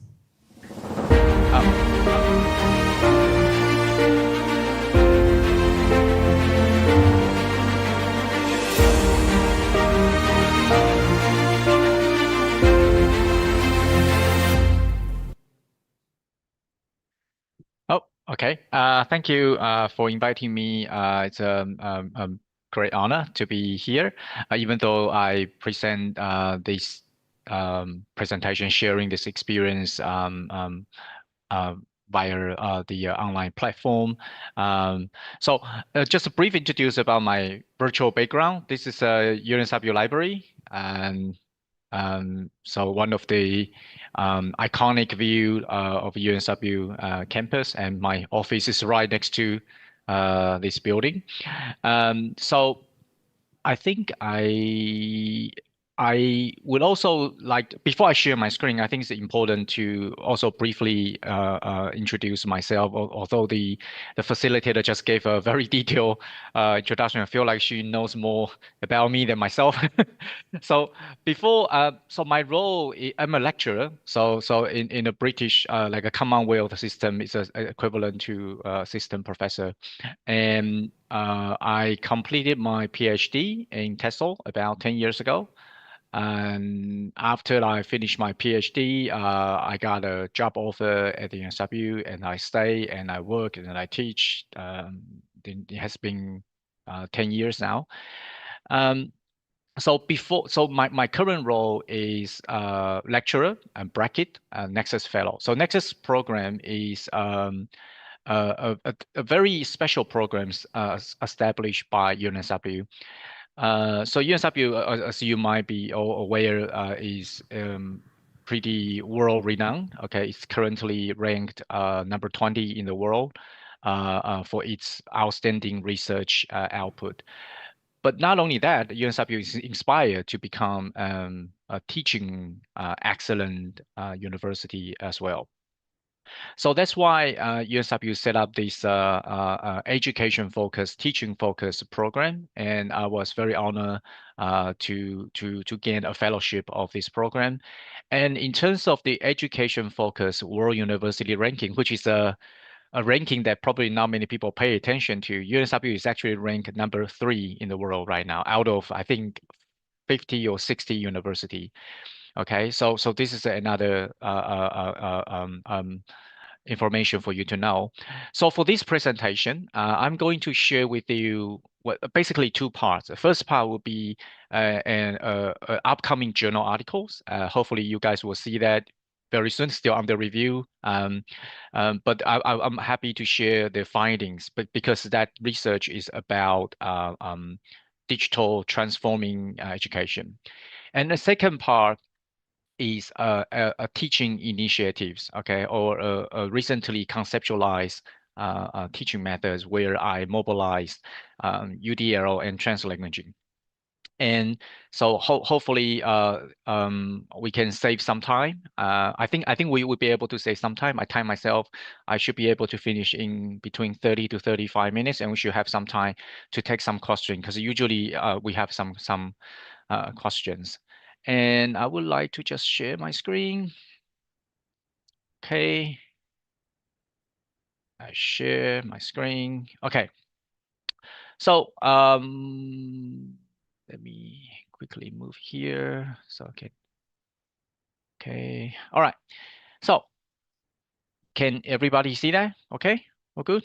Okay. If you can't see anything, just feel free to interrupt me. Okay. So the title, so my presentation here today is a bit more, I can't say it's controversial, but I would really encourage you to critically reflect on the relationship between educational technology and teaching. Okay, but in general, I call this a pedagogy. Okay, and I call this it's a very sensational topic. I call this a pedagogical crisis. Okay, in a digitally transforming education. Oh, let me. So this is the content for today, and like most of the research, okay, I just would like to firstly let you know what's the argument here. Okay, something that I would like to draw your attention to the argument that I try to raise here, and then the second part is the research that I mentioned before. The one of the finding, I gave a conclusion, basically claiming that at least at UNSW, we are experiencing a pedagogical crisis. And the third is a map, mix, and tie model, which is a pedagogical model that I conceptualized for the past couple of years, and it has been proven to be quite effective in improving students' engagement and learning experiences. And finally, hopefully, we have some time for a question and answer. Right. So before I start, anyone would like to guess how many students are there at UNSW? If anybody would like to guess, maybe UNSW is a big university. You know, try to imagine this, top 20 in the world. So should be a lot of students. 1 million. Well, there will be too much. 5,000. Okay, that will be okay. Okay, we have. Oh, I think Manda has the closest. We have currently for students, we have 83,000. Okay, 83,000 students at UNSW currently. Okay, and 40 to 45% are international students. Okay, so we have students from roughly 190 different nations. And so in terms of their cultural and language background, it's very, very diverse. Okay. And so this is a brief context of UNSW. And the argument that I try to raise here is that edtech, okay, educational technology, has been believed to transform higher education. Okay, this is also something that reflected in today's conference title. But this is something that put a question mark here. Okay, when we adopt a technology and we put in the higher education setting, and then we tend to use the word transform, improve, or enhance, these sort of words, but they all imply positive effects that the technology could possibly bring. Okay, so this is something that an argument I try to raise here. And so let me narrow down a little bit. Okay, if we start to question, is edtech, including AI, really transforming higher education? Let's narrow down to some of the key learning outcomes that most of the higher education around the world are trying to achieve. One of the key learning outcome will be collaborative learning. Okay, in short, I call it CL here, collaborative learning.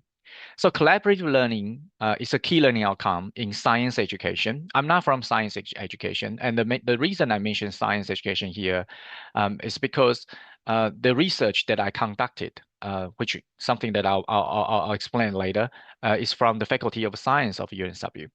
So in science education, collaborative learning has always been one of the key learning outcomes. As a matter of fact, if you look around other disciplinary areas, CL is one of the key learning outcomes, okay? Because we are living in such a tightly connected society and the world network right now.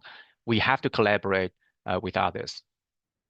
And if we adopt the definition of CL, and we adopt a more modern term, CL means two or more people working together toward a shared learning goal, okay? So here, the author, John and Hamilo Silver, implies that there's a fine line between being a collaboration and split work, okay? What does that mean is that split work could be I do part A, and for example, Professor, the other colleague of mine would do part B, and then we put it together, and that's what we call split work. Okay, but we might have different goals. We might have different goals because in order to complete our part of work perfectly. But collaborative learning means that you have a shared goal, and that implies multiple rounds of negotiation, compromising in order to achieve the same goal. Okay, so this is collaboration. And if we look some recent study around about educational technology, we tend to see a positive relationship has been set up between leveraging technology and achieving CL. Okay, for example, Secundo and their colleagues published an article 2021. They talked about how they used an edtech to redesign business courses and how students feel more engaged, and the learning outcome has been feel like more achievable for students. Okay. And Kunke and Morehouse in 2021, they published an article. This one, the context is around COVID-19. Surely we all remember that, during the COVID lockdown, all our teaching had to be online. And that's where Kunke and Morehouse, they conducted this study, and they found they study hybrid teaching, meaning I teach students face-to-face and online simultaneously. And they found the benefit of hybrid teaching being flexible, students love it. although they mentioned some challenges, but one of the key conclusion is that hybrid teaching is here to stay. And the third article, the example that I would like to share with you here is the group experiment work with the use of electronic laboratory notebook. This one is published by Guerrero in Plot 1. And they found basically, again, same, that technology has been facilitating positive learning outcomes for students, okay? So it seems like if you look at all the articles about edtech, okay, if the results are not positive, they won't publish that, okay? So this is something that I found in the literature review. So in these articles, in this previous research around edtech, pedagogy, okay, they mention pedagogy, yes, but pedagogy has always been something a bit what I call watered down. Okay, it's not the center of these articles. They basically still have talk about some group work. What does that mean by collaboration? What does it mean by constructive alignment? These sort of things. Okay, but if you look at these studies closely, you find that the edtech setup was optimal, okay? And then they also had some pedagogical arrangement. So in this optimal environment and conditions, and they claim that this edtech is part of the relationship between pedagogical purposes and the mobilization of edtech is positive.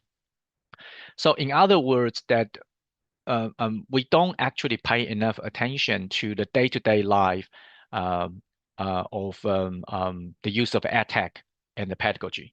And I do believe that there's a tension between the two. Just yesterday, UNSW announced that UNSW has signed probably the biggest educational deal with the OpenAI. So UNSW decided to purchase 10,000 licensing of the advanced version of ChatGPT. So it's not just ChatGPT 4.0, it's an advanced version. And for 10,000 10,000 of them. So that means that all the staff member would have one unlimited account to use the ChatGPT. And we already, on top of that, we already have Copilot, okay? So this is something that I found that at the UNSW, it feels like we already have this assumption, okay? The technology will improve higher education. Okay, let me move on to next one. So, but sometimes, you know, if you read the literature review a bit more, you find some contradicting perspective on edtech. For example, if you read something maybe 20 years-ish ago, you find that, educational technology enhance CL and enhance students' belongingness, sense of belongingness, and their learning satisfaction. But if you read some of the articles published more recent year, you started to see that some authors start to raise the concern that you know, if we use in a highly technologized environment, it seems like a student feel more lonely and they feel more dissatisfaction. Okay, so this is a contradicting perspective. Or you know, some researcher would say, oh, educational technology will support collaborative learning. Okay, but some researcher would say, but they also introduce inequality. What does that mean is that when we all, like for UNSW, it's a rich university, okay? It's, you know, world leading, yes, but in terms of the budget and operational scope, it is one of the biggest in the world. So it has a lot of budget. We can afford ChatGPT, even advanced version, but some of the university can't even afford projector, okay? So this is inequality. So what does that mean is that when we keep pushing edtech, okay, then we are actually creating inequality in education. This is a concern raised by some of the authors. Okay. And the third one, this is something very, very interesting, and I'm really happy that the Australian government acknowledged this. So in 2023, Australian federal government published a report. The report is called University Accord Final Report. And this report outlines the challenges and the recommendation for the universities to address. Okay. In the report, it clearly says that the Australian government acknowledged that educational technology disrupt the traditional higher education teaching. Okay, so that means that technology choices affects our pedagogical practices. So to putting a plain English, that means, for example, the PowerPoint slide that I'm sharing right now, all the contents are written in Microsoft PowerPoint. But if you think if you think about the whole formatting, the whole design of this Microsoft PowerPoint, it is quite useful if you try to explain your teaching in a linear way. Okay, A equals B, B equals C, or you finish this and then move on to the next one. Okay. However, if you try to explain the level of complexity of your teaching, so of your teaching idea, of whatever idea or topics you try to teach, then PowerPoint slide, which is designed in a linear way, wouldn't be ideal, would it? Right. So this is a quick example to show you. Okay, and another example would be if the digital tool doesn't have peer review function, then probably in the teaching they won't be able to provide you with a peer review because the technology tool that I adopt doesn't have a peer review function. Okay, so technology somehow control how we teach. Okay, or even how we engage with the student. Okay.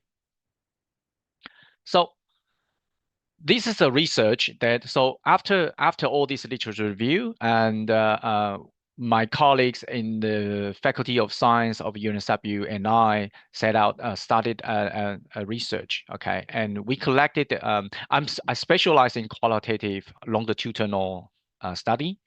So I tend to interview people, study documents, and if I could, I tend to travel to the site and do the classroom observation, and to really concrete and enhance the validity of my data. Okay, but during COVID-19, a little bit context here is that UNSW, like the rest of the university in the world, had to move the teaching online. And so for science, they have to have these laboratory classes, okay, which is essential for student majoring in science. So what they did was they separate all the students. So not everybody can go into the science lab together. So they separate into smaller group, probably 2 or 3 people, and they can still travel to the campus and did their experiment, but they couldn't stay for too long, and they couldn't touch the thing that they were allowed to touch, because Australia back then it had very strict rules, try to really contain the pandemic. And so the one in all the science courses, they had to move in the science classes. One of the key element is what they call laboratory notebook. Okay, so they used to have these paper-based laboratory notebook. So imagine that when you are doing a science experiment, let's say COVID-19 vaccine experiment. Okay, the experiment is actually running in a 24/7 basis. So that's why it's very important for the team members to keep records of what's going on in the experiment. So the university decided to ditch that paper-based notebook and move on to what they call the electronic laboratory notebook. And they decided to adopt Microsoft OneNote as the digital tool. Okay, and bear in mind there are different laboratory specialized electronic notebook. There are other products, okay? But the university decided to fund Microsoft OneNote. So as a matter of fact, UNSW signed quite a comprehensive package deal with the Microsoft, and all the university, are entitled, all the university members are entitled to the Microsoft packages. Okay, so they call it Microsoft 365, and OneNote is one of them. And the university believe that, okay, since you have the package, so I wouldn't fund you for, electronic laboratory notebook. Okay, so in this study, I did interview with 14 participants. Okay, I did it for 1 year. And we interview some first-year students, second-year student, and we also interview course conveners, which is consider they are considered the authority, course authority. We also interview some tutors, and tutors, they tend to be PhD students at UNSW. And then we use the reflexive thematic analysis. I wouldn't go too deep into this because this is not a research presentation. But the question I try to ask in this research is that I try to understand how students and instructors interpreted and implemented the so-called the idea of collaborative learning in a higher education that's full of educational technology. So this is the question that I ask. And this is a finding. So for instructors, for convener, and for tutors, they treat OneNote. So they have this OneNote file and they share with the team members, and each team member will start to typing their contribution. And instructors say, oh, Jasper, look at the OneNote, look at this document. I see collaboration. Students are collaborating. When students are collaborating, they are engaged. When they are engaged, they are learning. So this is their impression. And so they have this positive perception of EdTech because it really saved them a lot of energy. Okay, they don't have to go through the paper-based laboratory notebook. They could easily see and in real time, like how students are what students are doing. But they're not quite aware of the students' experience behind these digital tools. Okay, and when I ask the instructors that why we are using OneNote over, for example, product A, which is a laboratory specialized notebook, the instructor simply say they had no idea. They have no idea. Just they received the instruction from the head of school, saying that from now on, the funding for this product will be no longer available, and everybody moved to OneNote as an electronic laboratory notebook. Okay, but there's a difference between the laboratory specialized notebook and the OneNote. For example, the laboratory specialized notebook could turn students' record of experiment into quizzes or into something like a feedback. Okay, something like a peer review items for other students to contribute and tackle the possible issues in there. But OneNote, you have to bear in mind, the design and development of OneNote has never been for science education or even education per se. So that's why there is no peer review for the laboratory notebook anymore, because OneNote doesn't have this peer review function. And for student side, students perceive collaborative learning as something unilateral, and some students express their frustration. Okay, and so in other words, that in a highly digitized world, when teachers think the students are collaborating, but actually what students are doing is split work, not collaboration. Okay, so in a group, you always have the like a senior student or more like a second year student or first year student, or some students are more verbal, and they tend to decide, oh, you do A, Jasper, you do B, and then at the end of Friday, let's put it together and submit the work. Okay, so especially when tutors try to group student by the year, like a year 2 student and 1 year 2 student group with 2 year 1 students, that creates actually divides. Okay, and OneNote is using individually. Okay, despite that it actually has been keeps explained as the collaboration. And so what I saw here is that the instructor, they tend to drop OneNote. Okay, and then there is no pedagogical design around the group work.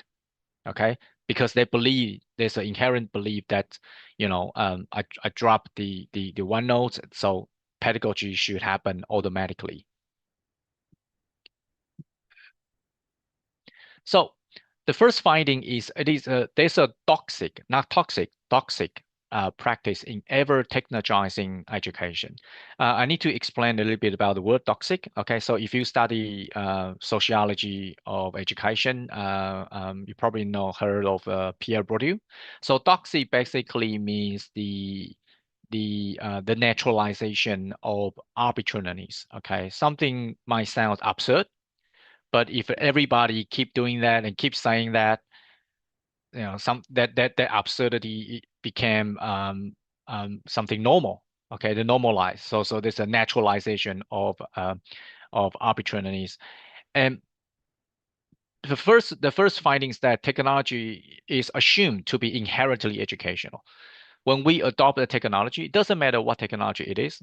Okay, it could be a video, it could be something just a Microsoft phone. Okay, if we put in the teaching, then we call this educational.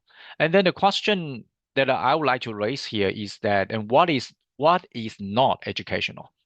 Okay, like PowerPoint, when I'm using educational setting, it become educational. So what is not educational?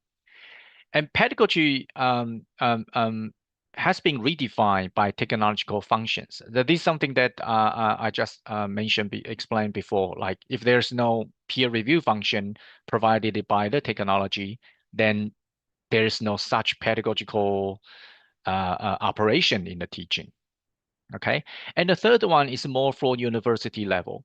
Okay, I'm deeply concerned. I must say, I'm deeply concerned that these big multi-billion-dollar across national technology giants such as Microsoft or Google, they have very close collaboration, financial collaboration with world-leading institutions.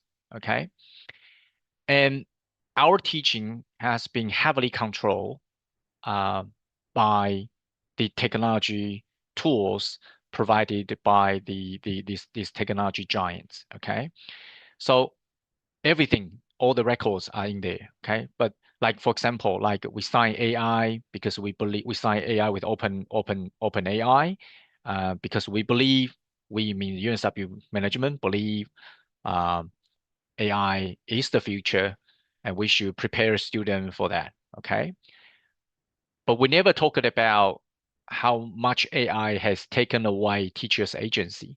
Like teachers now in a limbo, wondering if I'm looking at the students' real work or is something provided by AI. Okay, so this is something that I found from the research. And sorry about the typo. This should be conclusion. So the conclusion is that I believe there is an ongoing something that I haven't seen the end of the other side of the tunnel. There's a pedagogical crisis at the UNSW. At the least at the UNSW, the teaching staff, okay, they don't have enough pedagogical tools or training for the effective, for example, for the effective, what does it mean to have effective collaborative learning, okay? And this is something that really also concerning. If you look at the pedagogical teaching methods or pedagogical theory, a lot of them from 20 or 30 years ago. Okay, the university simply do not invest enough money for the researcher and for the teachers to design new pedagogies and experiment this new pedagogy for the new cohort of student in the era of AI or technology, whatever you want to call it. Okay, we don't do that anymore. The university simply invest on technology. The reason is because it's more black and white. It's the management love number and black and white. Okay, and that's followed by the second point I would like to raise here is that the teaching nowadays is heavily dependent on the edtech. Okay, and that actually directly reduce the pedagogical innovation.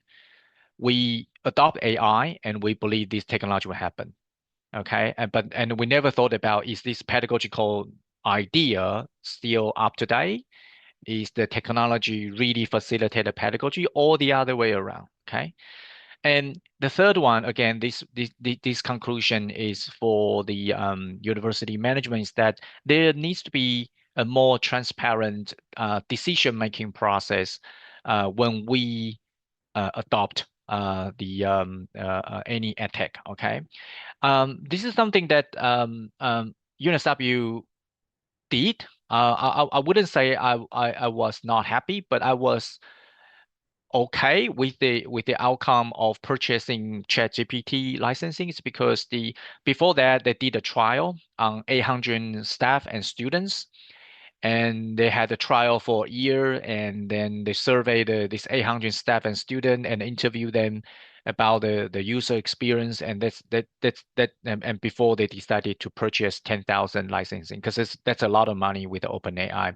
I think money wise that's a lot, but other than that, beyond that, would be the data that we contribute to the large language model of OpenAI will really shape how ChatGPT is helping the education. Okay, so this is the research part. So with that in mind, I decided to use my own course to have some pedagogical advancement. This is the model I would like to introduce you. The model I call Met, Mix, and Tie model. Okay, and this model, before I designed it, because before I became like a teaching focused staff, and I was an educational designer. So of course, I would like to put pedagogy first. Okay, so this is a pedagogy first. Okay, so the pedagogy here is group discussion. Okay, group work, and technology facilitated. Okay, and I also took into account that it usually takes teacher a lot of energy if you ask them to redesign your entire course. Okay, so with that, you don't actually have to redesign your entire course. You can still keep the lecture. Okay, and for UNSW, we have a lecture and tutorial. So tutorial is a smaller class, and lectures everybody need to attend and listen to whatever theoretical idea I'll try to say, and then they go to their weekly tutorials, and then no more than 30 students in one class, and they have some hands-on practices with the tutors. And for this model, I utilize the UDL, Universal Design for Learning 3.0. So the difference between 3.0 and the previous version of UDL, the most important part lies in the 3.0 version focuses on the inclusivity. So it's not just the needs for students with a disability, but also students from multicultural and multilingual background. And if you are like me from TESOL background, you know that conceptually it's overlapping with translanguaging. So translanguaging is that we have so many students from different cultural and linguistic background. We should treat their multicultural and multilingual background as the assets of their learning, not as a barrier, okay, as an asset of the learning. So your learning need to adjust to help students to use their prior knowledge and their existing cultural linguistic background. Okay, so this is the principle. Okay, so and also the two fundamental pillars behind my map, mix, and tie model. And as I say, at least at the UNSW, the student community became more culturally linguistically diverse. We're looking at 83,000 students. So it's pretty important that we echo with this richness and to be inclusive, student centers. And if you don't have tutorial at your university, you could consider adopt this three-step model to redesign your in-class activity. Okay, because this has been proven, at least at the UNSW, to be supporting students' engagement. And when they're engaged, they learn better and they have a more positive learning experience. So having said that, that means I employ this model since 2024. And T1 term one, so UNSW is running on a trimester model. So I trialed this in T1 2024, T1 2025, and now it's being the same course with the same designs being taught right now in T3 2025. So this model with the course has been serving I think 400 students. Okay, so this is a brief introduction of the model. So a little bit context of the teaching. Okay, so I employ this model in my course, and which is something that I think I'll introduce in the next slide. For my course EDST 5454, it's a postgraduate course. Okay, and before I took it over as a course convener before 2024, there were about 24 to 40 students because it's a postgraduate master degree course. And predominantly they were white, English, monolingual Australian. And when I took it over in 2024, somehow out of nowhere, I had 82 students, and I taught 2024 cohort in a hybrid mode. So when I look at the student demographic data, I realized that lots of them from China. And also Indonesia and Vietnam, and I quickly used this model. I quickly redesigned it with the translanguaging and UDL principles. And the map, mix, and tie, this is something that I conceptualized 2 years later. And then in T1 2025, I had 277 students, okay? And majority of them from China. And so that also means the majority of them identify as English as second language learners by UNSW. So the new design, we really try to mobilize students' multilingual, multicultural background and to interact with the course. And my course is a literacy course, so it's very theory heavy, but I don't want to keep mentioning theories. Okay, I'll talk about the course a bit later. So in this model, you will see the pedagogical purpose, okay, time allocation, and the educational technology that I adopted. Okay, it's very simple, 3 steps. And so this is a course. I think you'll see the picture on your right-hand side. You see Rosalind. She's our wonderful PhD candidate, and also the current tutor. I think she's teaching second time. Okay, she had a fabulous teaching, like my experience result from the students. So she's not just a great teacher in Indonesia. I can prove to you that she's also an excellent teacher in UNSW. And the other, probably some of the staff members of the university can recognize it's a Beta. Okay, so Beta taught in EDST 5054 in T1 2025 before she submitted her PhD. And sadly, we had to lose Beta because she finished her PhD and returned home. And so say goodbye to her. But she also had a fabulous time with the EDST 5054 when we had the biggest cohort. So this course is the title of the course is called Developing Literacies. And from kindergarten to university. So we had 10 weeks. And we introduced 9 different literacy theories, all the way from kindergarten, how to teach literacy, because I know, like in Australia, Australia claim to be a multilingual country, but it's English, okay, monolingual in educational system, okay, arguably. And so we try to introduce this future literacy teacher with a nine different theory, all the way from cognitive perspective to social cultural perspective, predominantly social cultural perspective. Okay, but so it's very theory heavy, but we try to let this teacher understand the theory, apply this theory to pedagogical design. Okay. So this is a big introduction of the course.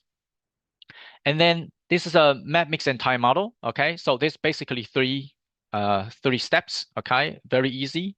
So first one, map. Okay, I found that you always need to map where students' prior knowledge and their cultural backgrounds are at. Okay, that's very important. Okay. And you need to bridge their current knowledge status with the weekly topic. Okay, spend about 15 minutes, and I found the polling exercise is very important. If you don't have a technology for this, okay, it's fine. Just use raising your hand. Okay, but some of my students, because they're shy, so I tend to use polling. And you have a various fancy polling tools. I just use Microsoft Form. Okay, and then we move on to the first step map should help you understand the student's current knowledge. And I usually have one big or two small group activities in mind. So if I found students' current knowledge is good, then I will simply just use one. Okay, and then mix student together. And this is a bit tricky for an online environment. We probably need to assign student, but for face-to-face situation, we can let students see with each other. And they chose their own fellows. And then you find it quite interesting Australian classroom is that the Chinese student tend to sit with Chinese student, Indonesian student tend to sit with the Indonesian student speaking Bahasa. That's okay. It's all fine because translanguaging allows students to use their mother tongue. Okay, they have 45 students, 45 minutes, but they have to produce the final products in functional English. Okay, putting Padlet board. And the last part is that as a teacher, I have to tie everything together and go through students' work and then link it to the weekly topic and connect the weekly topic to the next week's topics. This part will take 30 minutes. So we started from student center, all the each student back to teacher center, okay? And this model has proven to be quite effective. If we look at student satisfaction in 2020, T1 2023, before the implementation of map, mix, and tie, the satisfaction is 5.1. But then after that, after I took over with the new design, the satisfaction has been remarkable, consistently outperforming the school level, faculty level, and the university average. Okay, so this is all my presentation. And any question? Thank you. Okay, I'll thank you start so sharing. much. Yeah. Thank Yeah. you, Dr. C, for incredible, insightful, and thoughtful presentations. Your explorations of the pedagogical crisis and digitally transforming education has given us so much to reflect on. We are truly grateful to your valuable contributions to our conference. Okay, ladies and gentlemen, and now we are moving to the second Q&A. And then this is your opportunity to engage with Dr. C to gain a deeper understanding of his presentations. If you want to ask, please feel free to raise your hand in the click button. Oh yeah, we have Mr. Rizky Lestiano, MA PhD.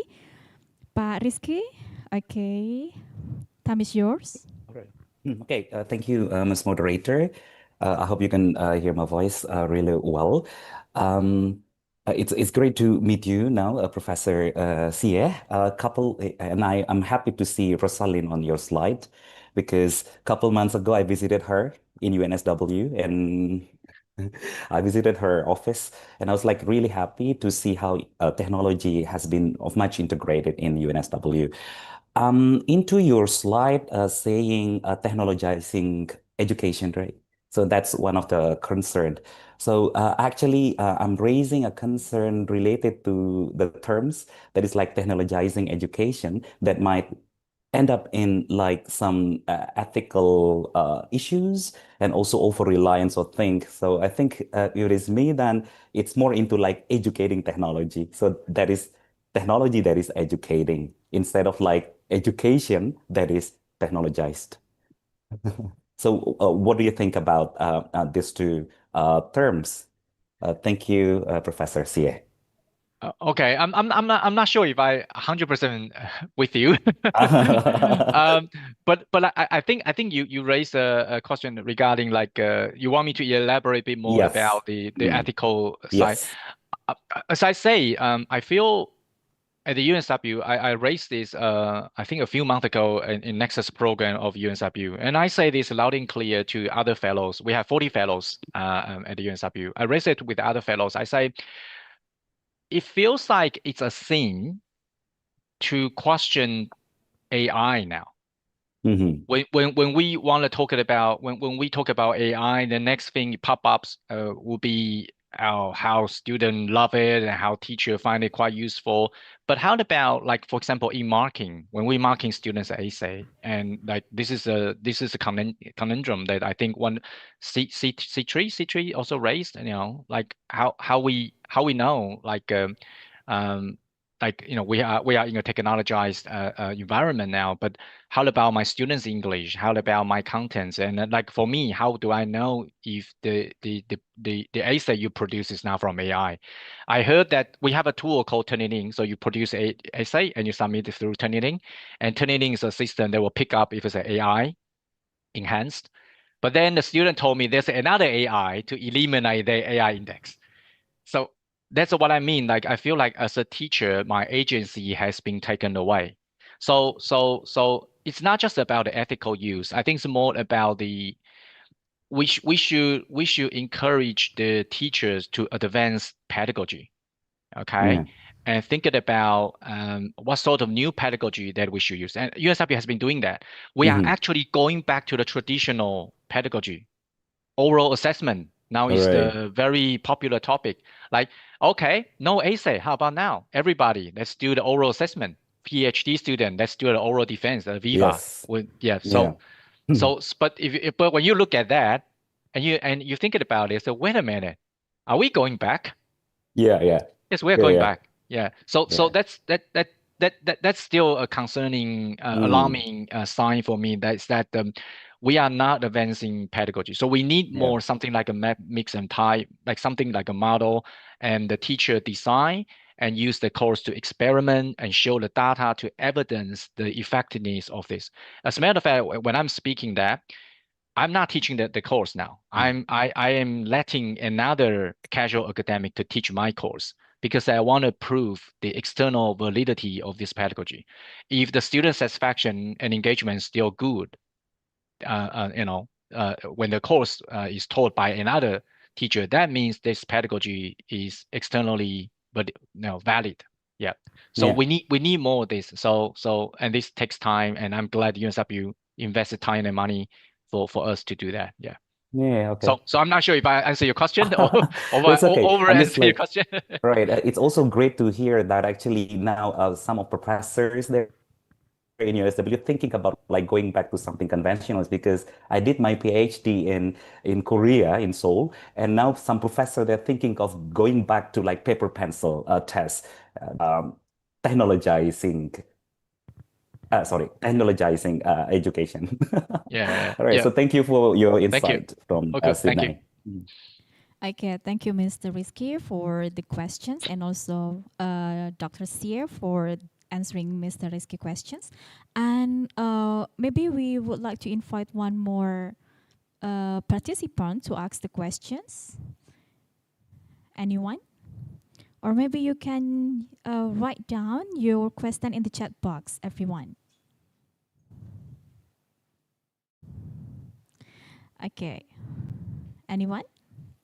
Okay, well, it seems that everyone's here is understand Dr. C about your presentations. And okay, We are so thankful to have wonderful presentations from you, and the way you frame this pedagogical crisis has given us a new lens to view our work. We truly appreciate your sharing on your expertise with us. Yes, ladies and gentlemen, we now proceed to the certificate conferral. With profound respect and heartfelt appreciations, we are honored to present this certificate to Dr. Jasper C. PhD from UNSW Australia in recognition of his outstanding scholarly contributions and the valuable expertise he has shared, which has greatly enriched and illuminated our international conference.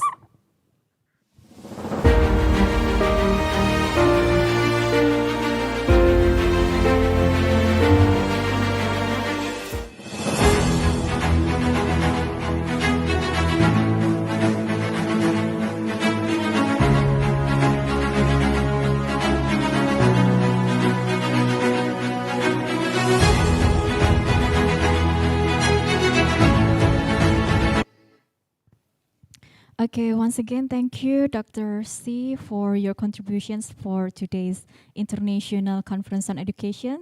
See you next time on different occasions. Thank you. Bye. Okay, well, ladies and gentlemen, that concludes our final plenary sessions for today.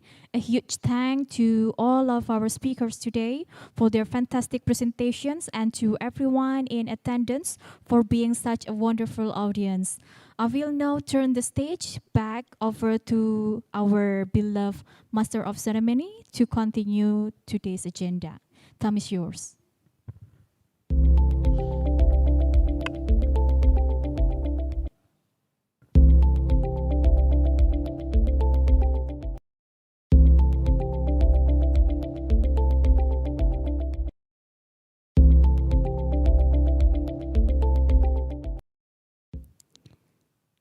We highly appreciate our invited speakers, Professor Chen and Dr. C, for sharing with us today. Ladies and gentlemen, I would like to announce for the top 3 best papers for the 4th ICEdu 2025. Congratulations to Nicola Dobrik and Malikatul Lailia from Universitas Klagenfurt, Austria for the first best paper. For the second best paper, congratulations to Pascal Samudra Sambega, Firda Putri Ramadhani, Khairiyah, and MD Kamrul Hasan from Universitas Muhammadiyah Malang, Indonesia, and United International University, Dhaka, Bangladesh. And for the third best paper, congratulations to Ade Aditya Ramadan, Danu Dwi Sanjoyo, Aminah Indahsari Marsuki, Nyoman Bogi Aditya Karna, and Fatwa Mulhan Nabila from Telkom University, Bandung, Indonesia. Well, ladies and gentlemen, we are about to finish our opening session. Before we end the session, please be informed that there will be a parallel session starting from 12:30. For the participants, please get ready. Thank you for your attention. Have a great conference. Wassalamualaikum warahmatullahi wabarakatuh. Waalaikumsalam warahmatullahi wabarakatuh.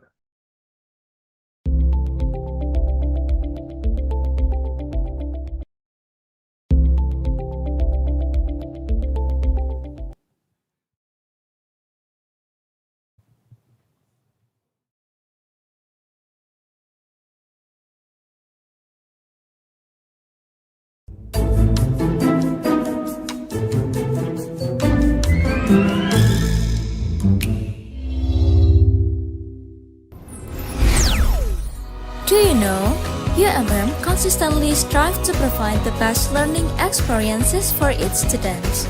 Do you know, this university currently have boasted international recognitions and achievements.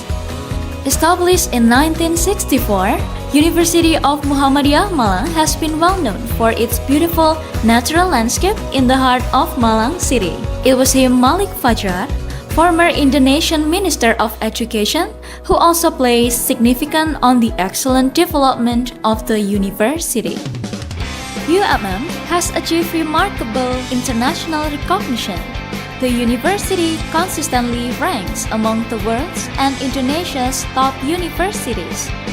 According to various rankings, including US World University Rankings, UI Green Metric World University Rankings, Bubble Metric, Applied HA, and many others.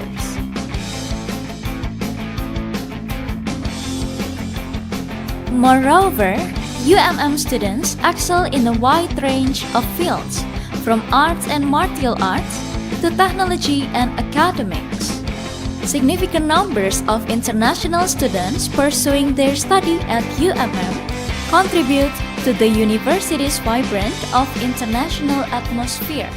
Consisting of 11 faculties and 63 study programs, UMM is highly attuned to the challenges of the future, as evidenced by its numerous Centers of Excellence, or COE. These programs empower students to hone their skills and prepare for the demands of the global workforce. UMM possesses strong commitment to offer high-quality academic tenure and fostering strong characters for the next generations of students. This future endeavor meticulously reflected in various programs: Leadership and Character Building Program,